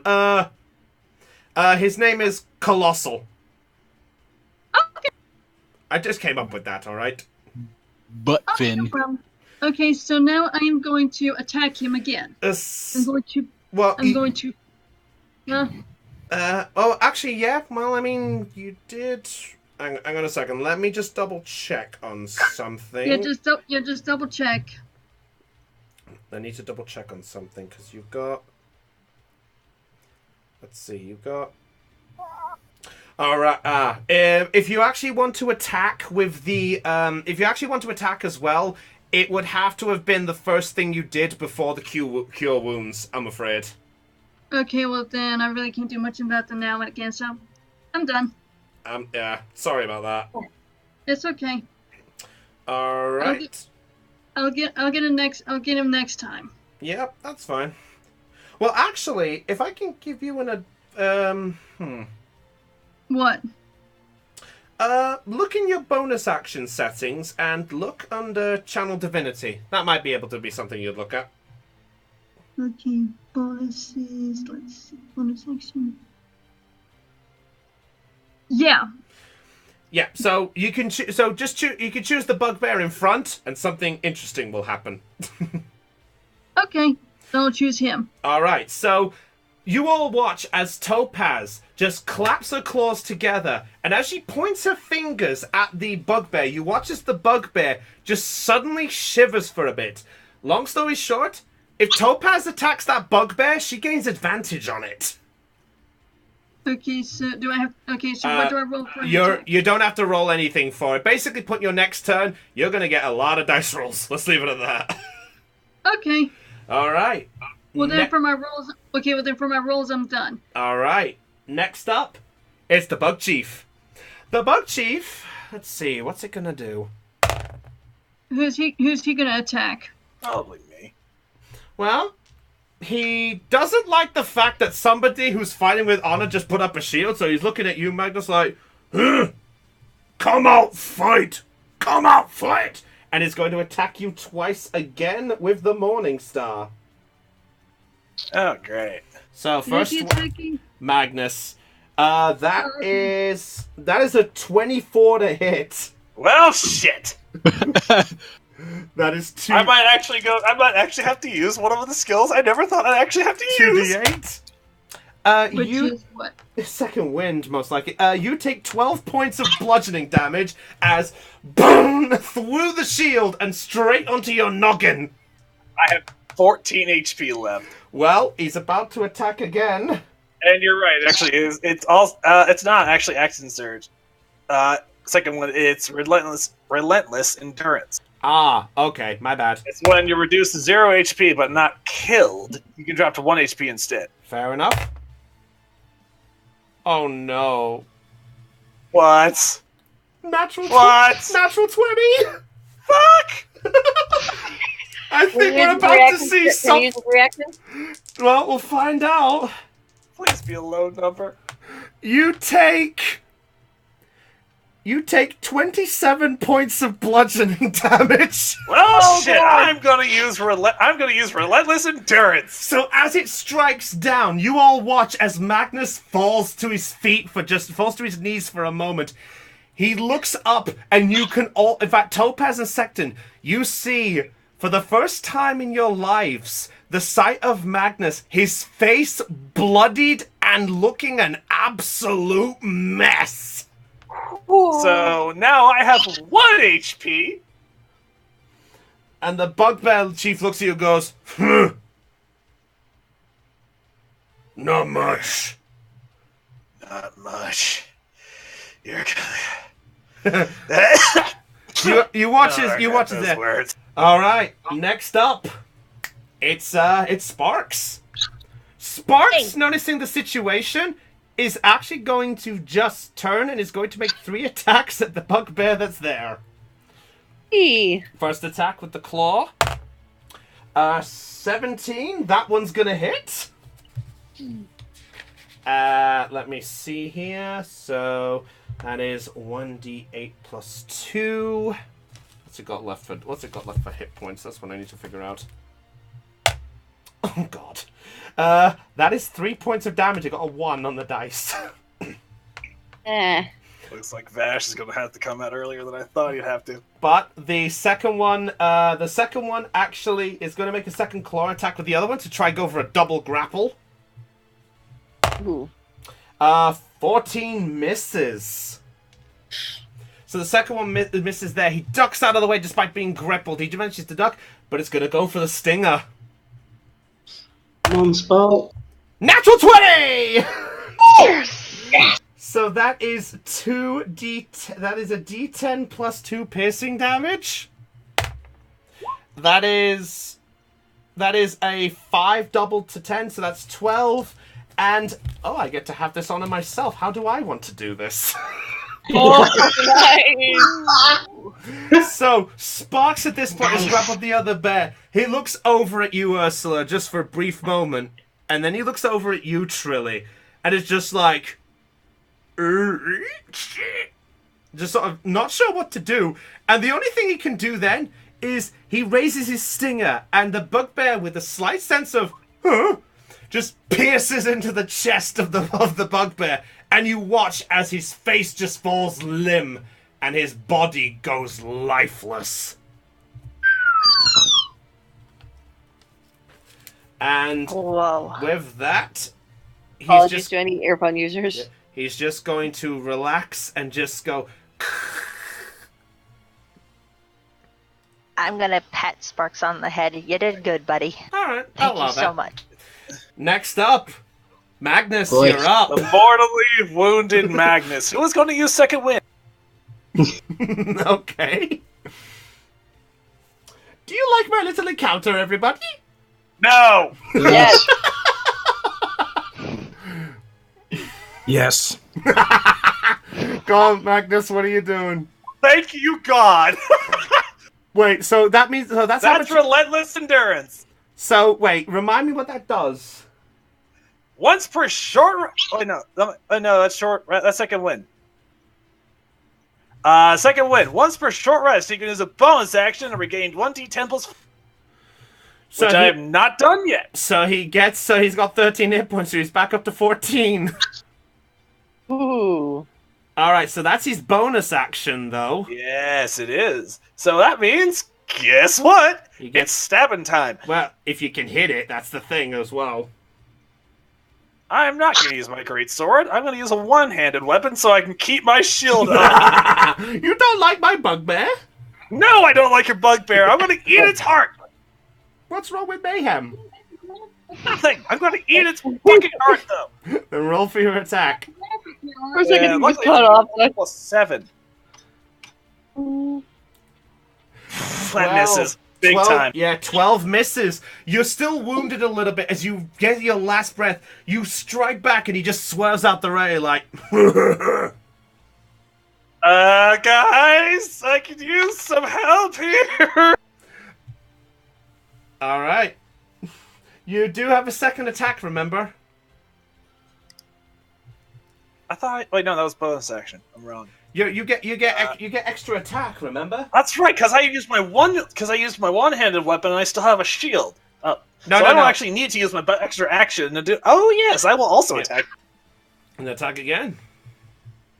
Fuck! That's worse. 10. And the low rolls are back. My pleasure. You strike again, and you're still wounded. You actually just gasp for air, like. And he looks and goes, "What's wrong, big man? Big man feels small now." You have no idea. Huh. I am. But have you noticed your numerical superiority has worn off a little bit? He sort of looks up like, "Oh." All right, next up. So we're going back to the top of the round. The bugbear is going to make a strike at Topaz again. Oh no, not again. At least it's not me. Well, lucky you. Well, Lucky you little bastard, or should I say you large bastard, because I got half orcs in your taller than me. That is a 14 to hit you. Okay, well my armor class is a 16, so it doesn't hit me. Oh, he strikes with the blade and you just dodge out of the way. He goes, "Huh, miss this time."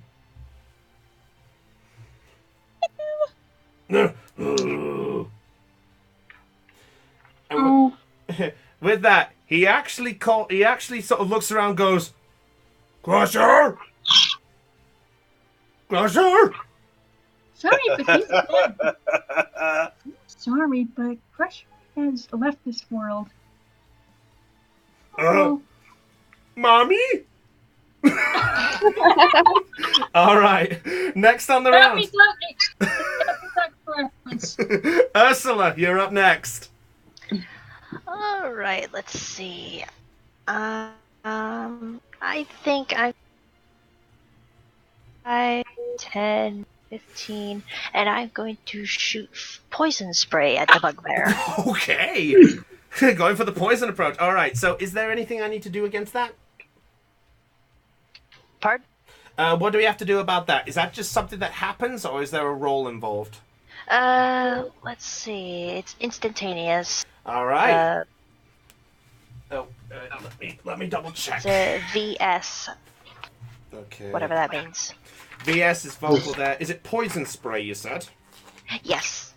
Okay, poison spray. How about a needle spray? Digimon reference. Thank you. I'm glad somebody got it. Alright, poison spray. Let's have a look. Instantaneous, extend the hand out. The creature must succeed on a constitution saving throw. So, what's the spell DC for you, my friend? Let's see here. Now I have to ask. Constitution 13. 13. Now, I have to ask, am I going to be affected by what Ursula's going to do? No, it would only fire in the direction that if she was facing you. So if she faced you and attacked you, you would get hit. It's just attacking the best. So how's it got to be? 13? Mm-hmm. Okay, well, you'll be happy to know its constitution is +3. I'm aware. That is a 16. Damn it. So it notices your spray and it just covers its mouth up as the spray goes over. He looks at you and goes, me smell worse when Crusher alive. Huh. Alright. I can't think of a one-liner, so I'm just going to end my turn there. Alright, so that's it for the turn. Okay, Secton, I guess you're up next. Ball. Secton! I think he's thinking. Let's go with screw it. I'll use my last slot, and I'll do another magic missile, level 3. Against. Let's see. Cool. The darts all Somebody strike kill some. that freaking bird! Okay, I've tried, damn it. Darts. So I'm gonna cast 3 at the chief. Okay. So these are the 3 for the chief. Yep. All right. Oh, 8 points of damage. Okay. And then roll 2d4 plus 2 for the other guy. 7. All right. Well, they're both still hanging on. That you watch as the attacks just bash them. They both look and goes, mage guy, mage guy. And I'll end my turn. All right, Trilly, you're up next. Just quick point. Shouldn't that top roll be 10? Isn't it meant to be 3D plus? Oh yeah, there should be an extra plus. There should be an extra +1 to that, so it is technically 9. It should be 10. How is it 10? 3. He said he was aiming 3 darts. Chief. Oh yeah, I screwed that up. Yeah. Well, either way, it's still 3 on one target, 2 on the other. So I could just choose. I could just make the top one on the. Don't worry. Appreciate the heads up, though, dude. Thank you. No problem. We might as well chip him as much as we can. Tree is going to step behind Sparks. Excuse me. He just looks and goes. Wait, Brilliant's going to stand in eyesight of the chieftain, draw her bow and an arrow. Wait, you're attacking the chief? Yep. Okay. I'm going to draw my bow, notch up an arrow, move Hunter's Mark onto him. Then fire! Let's see which really gets in the way of attack. Yeah, it's just let's see if she can hit the lovely fella. Hit Magnus. Aim, not hand release. 23 to hit. Roll damage. Okay, so the 1d8 for Colossus.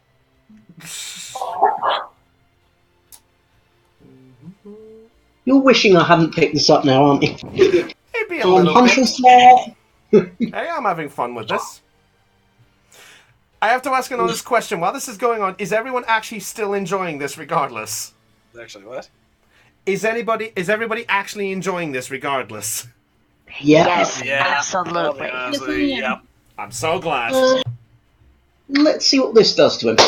20 points of damage. Is So- he dead? Thank you! You fire the shot at the chief, and as he looks over, pierces through. He is barely hanging on. Oh my god. At which point, Trilly will pull out her second arrow. No! He is going to die. Let's find out.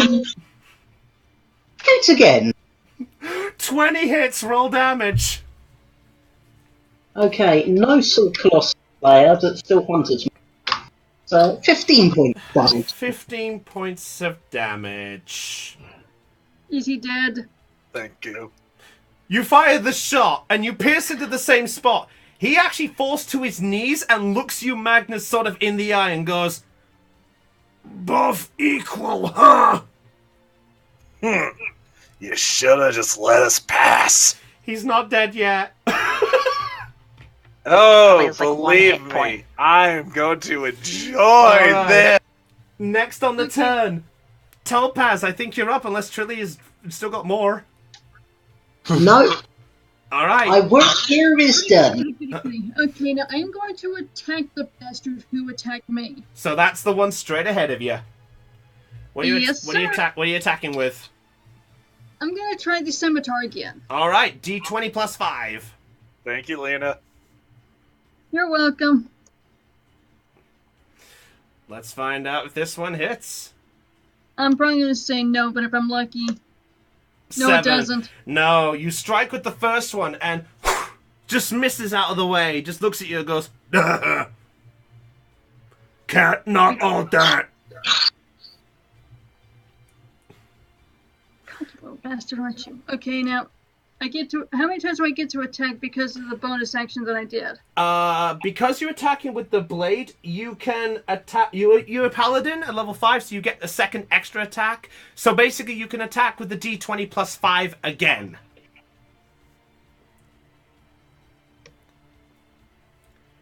And if this one hits, you can do anything. No! You strike with the blade, and it misses again. Okay, I think I'm screwed. Just looks at you like... Alright, that's it for your turn? I think what I want to do is I want to try and do Cure Wounds again.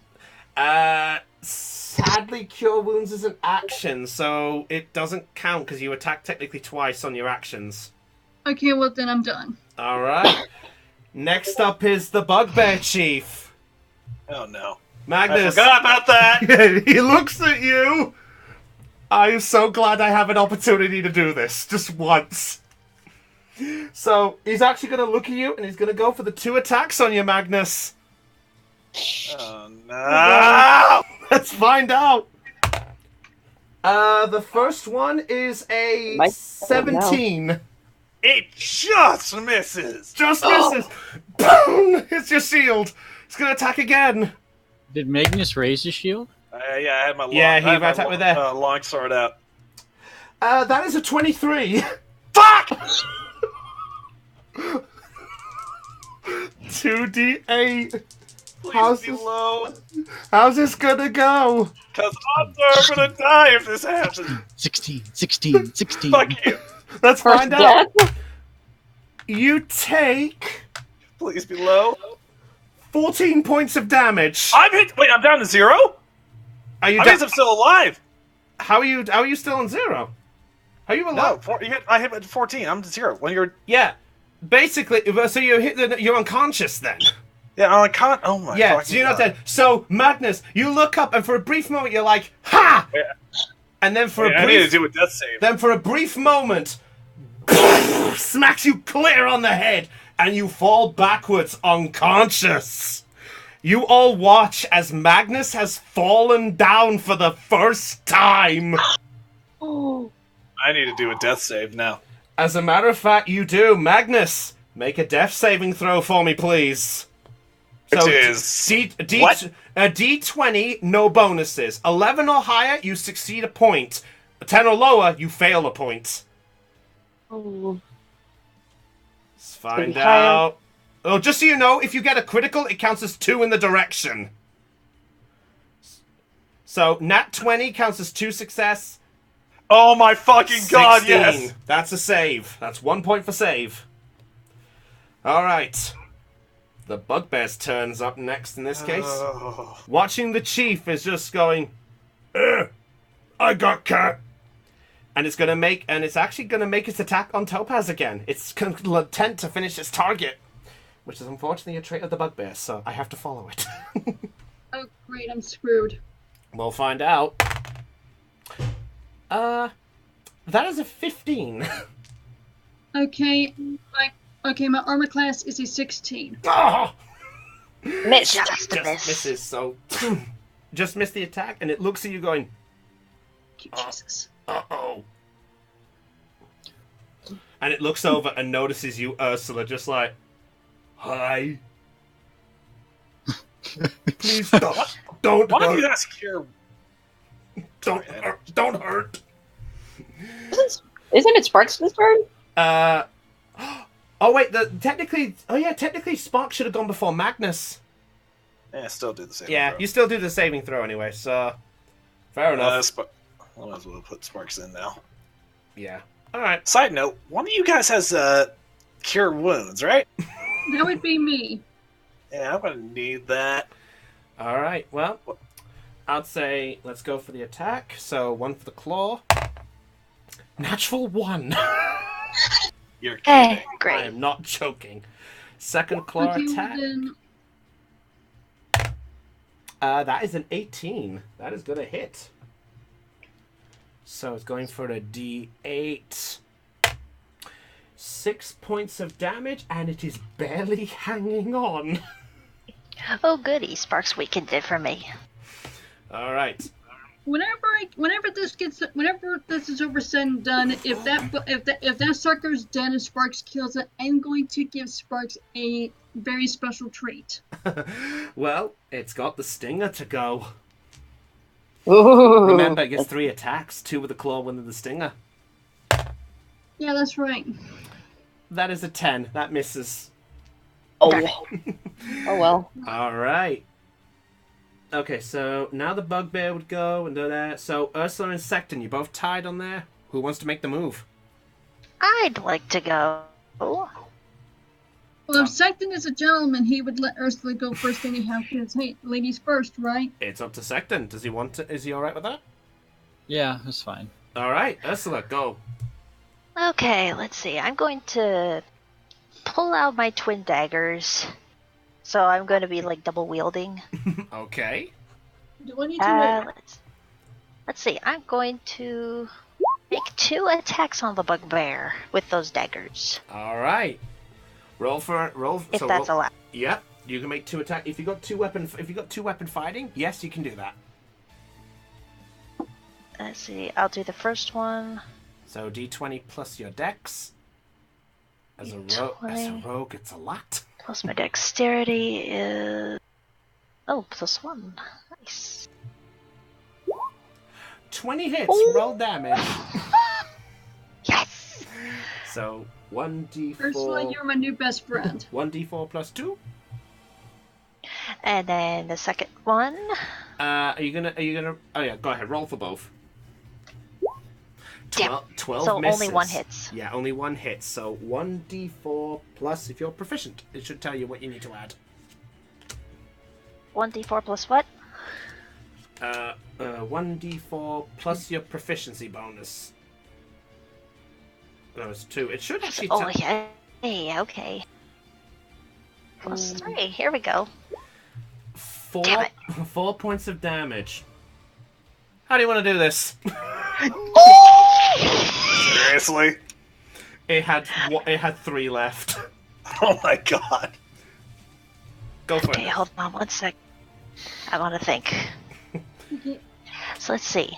I'm just gonna kind of twirl my dagger in my hand, just kind of like I'm gonna chuckle. Don't mess with the lady. And I'm just gonna kind of slice at his throat. Okay. So you lunge forward, and just when he thinks his guard is not high enough, you lunge at him, and you strike at the neck, and with one last look at you, he actually smirks and goes, well played, and falls backwards dead. Yes! Second kill! Ursula, I'm going to treat you to whatever you want. I might take you up on that offer, Topaz. Alright. So, that's it for your turn, Ursula? Mm-hmm. Alright. Secton, you're up next. How is the chief looking? Help! Well, if you're on about With the his chief, eyes? If you're... Damn it. If you're looking at the chief, he's currently lying down unconscious. Oh, and the bugbear is still up. But to answer your question, very rough. Okay. Rough. Magnus is like, help. He's like, help. So, Secton, you've just watched Ursula kill the bugbear to the right of you. You watch as Magnus has fallen down flat. I'll cast a frostbite at the, well, wait. You have to get up close if you want to use frostbite, I think. 60-foot range. Frostbite?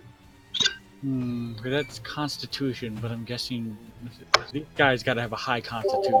No way, they're not. Probably So so. let's do a firebolt. Fireball. Hashtag fireball. Alright, let me check there. Fireball, does it have to make a save? Nah, yeah, no, I missed. No. Oh, 9. No, you fire the shot and just flies past him. Did it hit Magnus at all? If it was a 1, I would say yes. God, okay. Lucky. All right. It's the bugbear's turn. No. Unless Secton's got anything else. Hmm.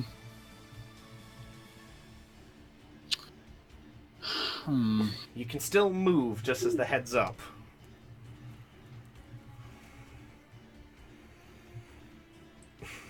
I'll have to move there. Oh. What are you doing? Good question. And then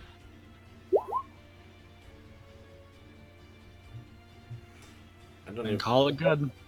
Oh, oh, really? Okay. Eldritch armor. What level do you think I am? Wait, what armor do you start? Wait, when does that happen? Not here. I have mage armor. Okay, yeah, I'm done with my turn. All right. Trilly, you're up next. Kill it. I'm gonna cut my bases. I think I'm going to use a second level spell slot, Healing Spirit, which.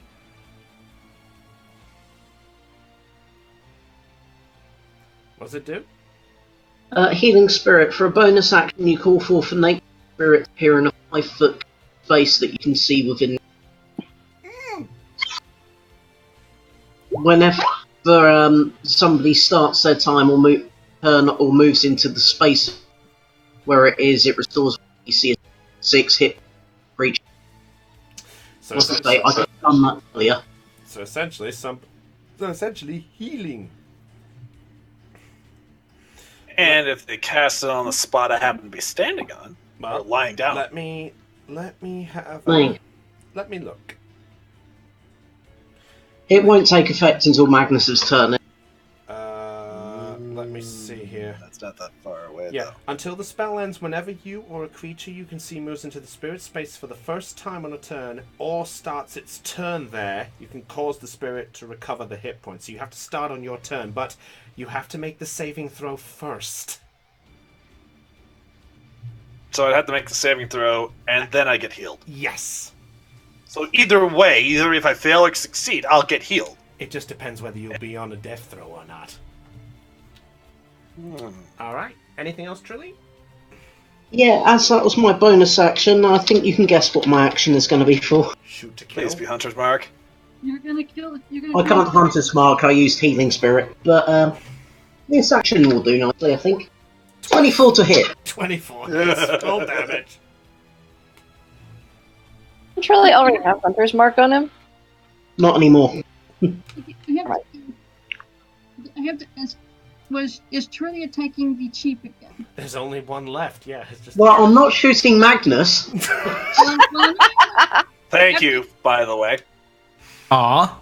That's 14 points of damage on the chief. 14 points of damage. You killed it. How do you want to do this? Yes, thank you. God, you saved my life.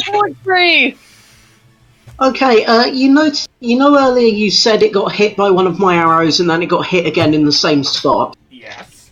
Trilly would like to go for the hat trick. Okay. So What now? Alright, Robin Hood.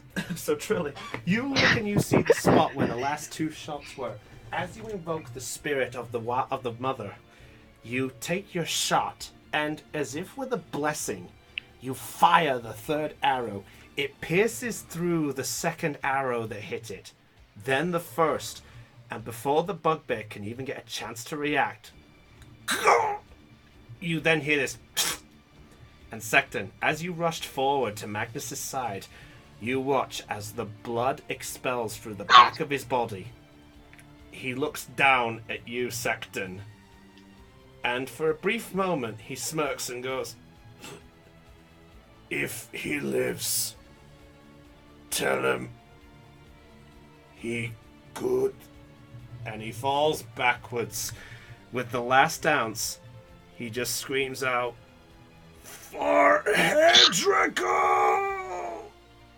And he just falls dead. Thank you. And with that, all is still. And now that we don't have turns anymore, that spell takes effect. You still have to make the saving throw.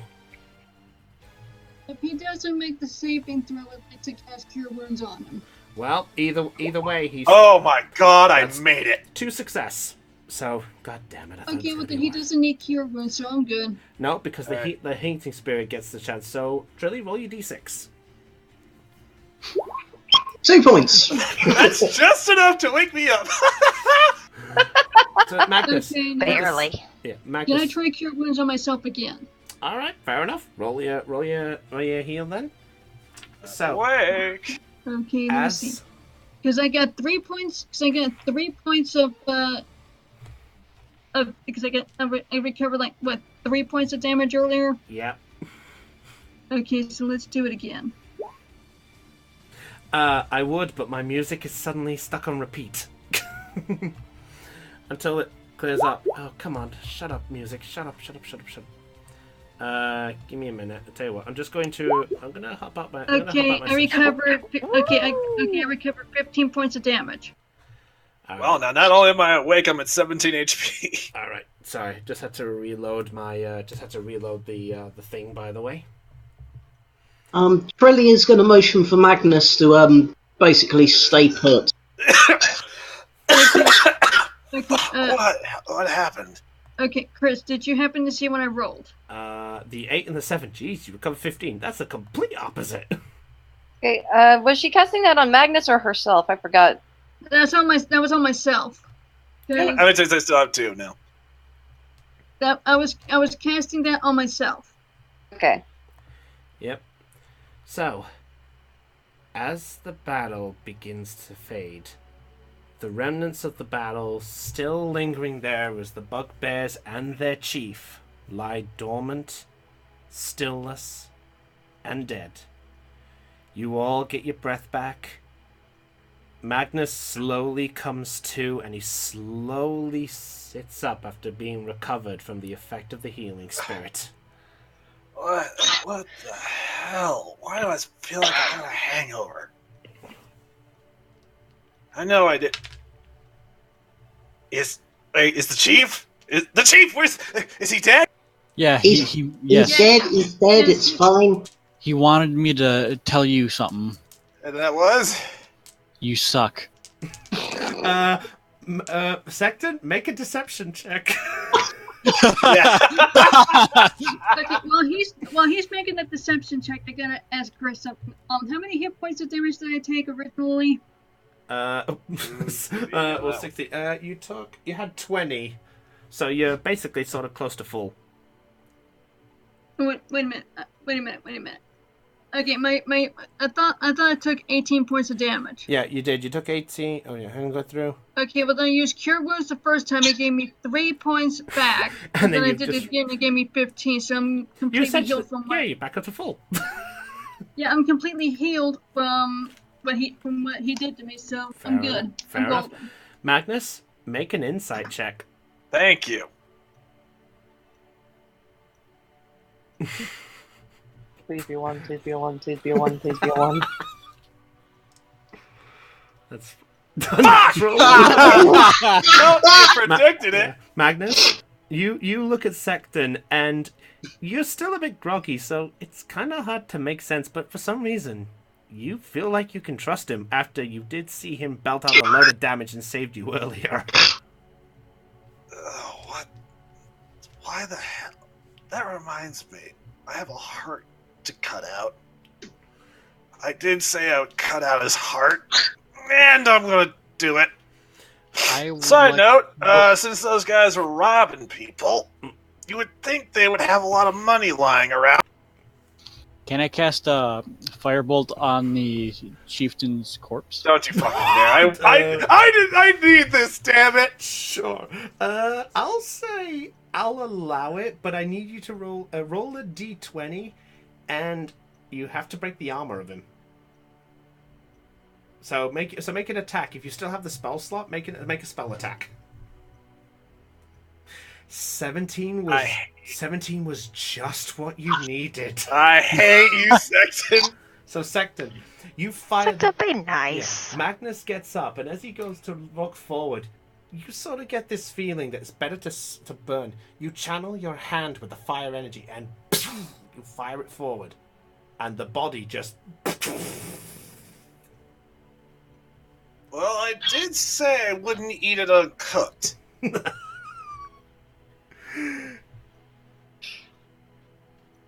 So really, you did me a favor there. Yeah. You don't deserve a trophy after that. After what? I damn near killed him. And yeah, you know what? Fuck it, you're right. I negotiated half price for all of us. Wait, that was you? Yes. Yeah. I thought it was just being stupid. What did you cast? What do you think a wizard would cast? I don't fucking know. You're the second wizard I've met. I made a slight suggestion to him to half the price, and he agreed. And then you could not stop talking. Alright. Yeah, that one was on. This Right. is why I wanted to go ahead, so we didn't have to get in these situations. Okay, to interrupt, Ursula says she's going to pillage. Topaz, are you going over to pillage, or are you just following for company?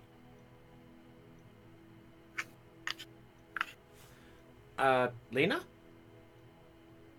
Lena. Oh.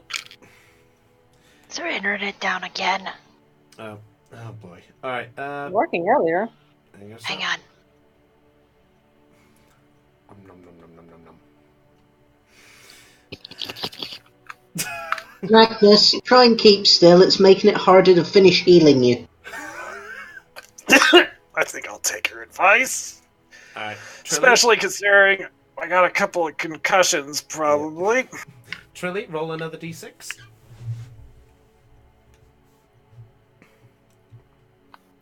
Let's see how much Magnus recovers now.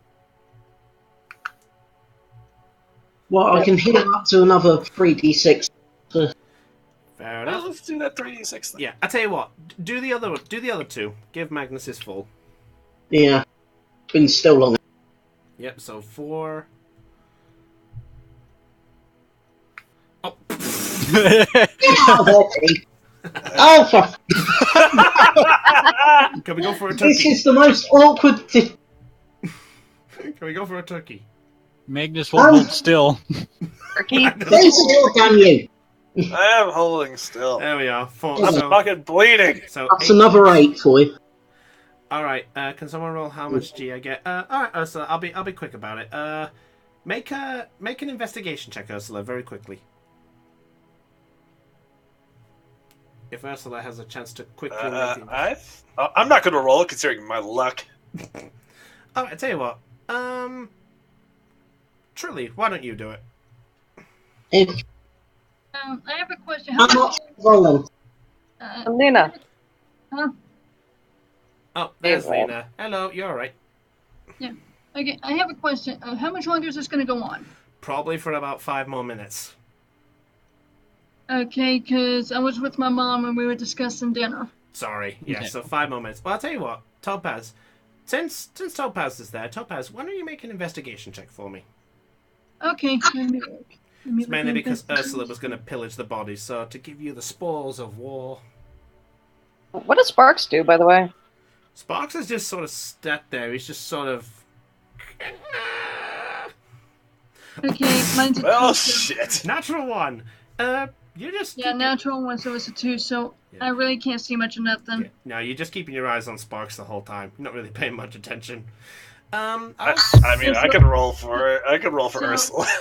So let me move over here to where Yeah. to in front of Yeah, Sparks and I just- can keep an eye on it.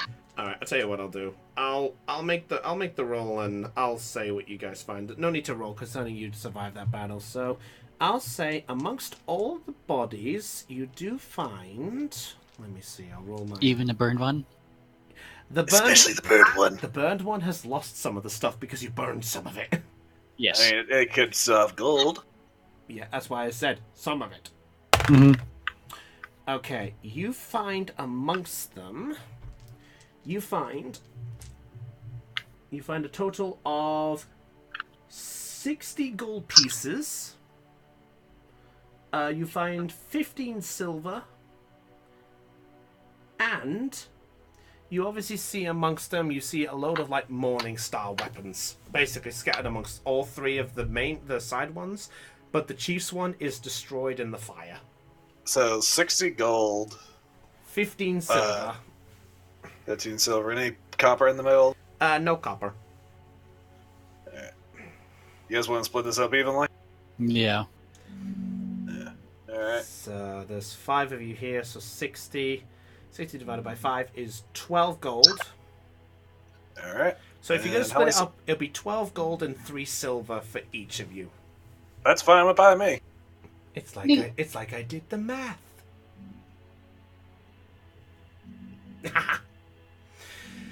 Right. And with that, ladies and gentlemen, as our group is relaxing and getting their breath back after the confrontation, we're going to end tonight's session. Ooh. So, 2 fights and only 1 knockout. I have to admit, I was expecting that a little bit more. Seriously.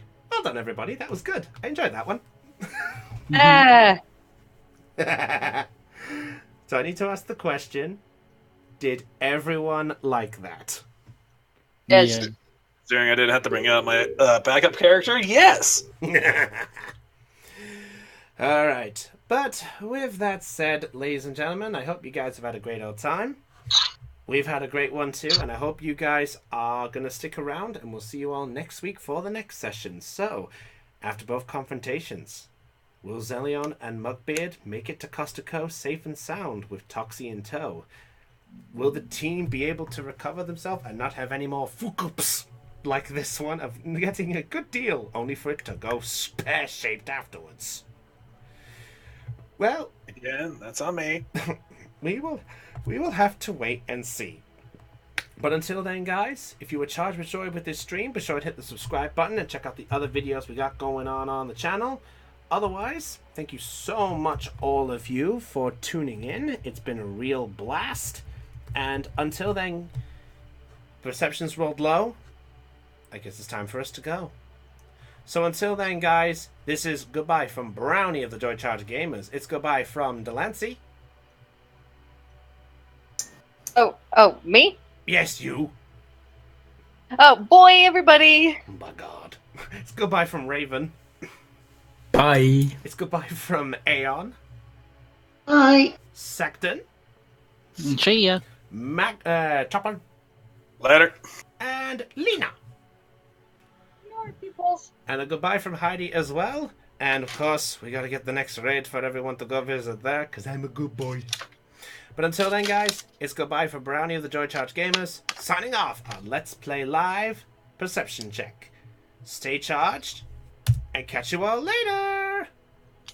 Goodbye. Boy. See ya. Alright, and... okay. Boom. Alright, I know I got a warning there, and I did keep my mouth shut afterward.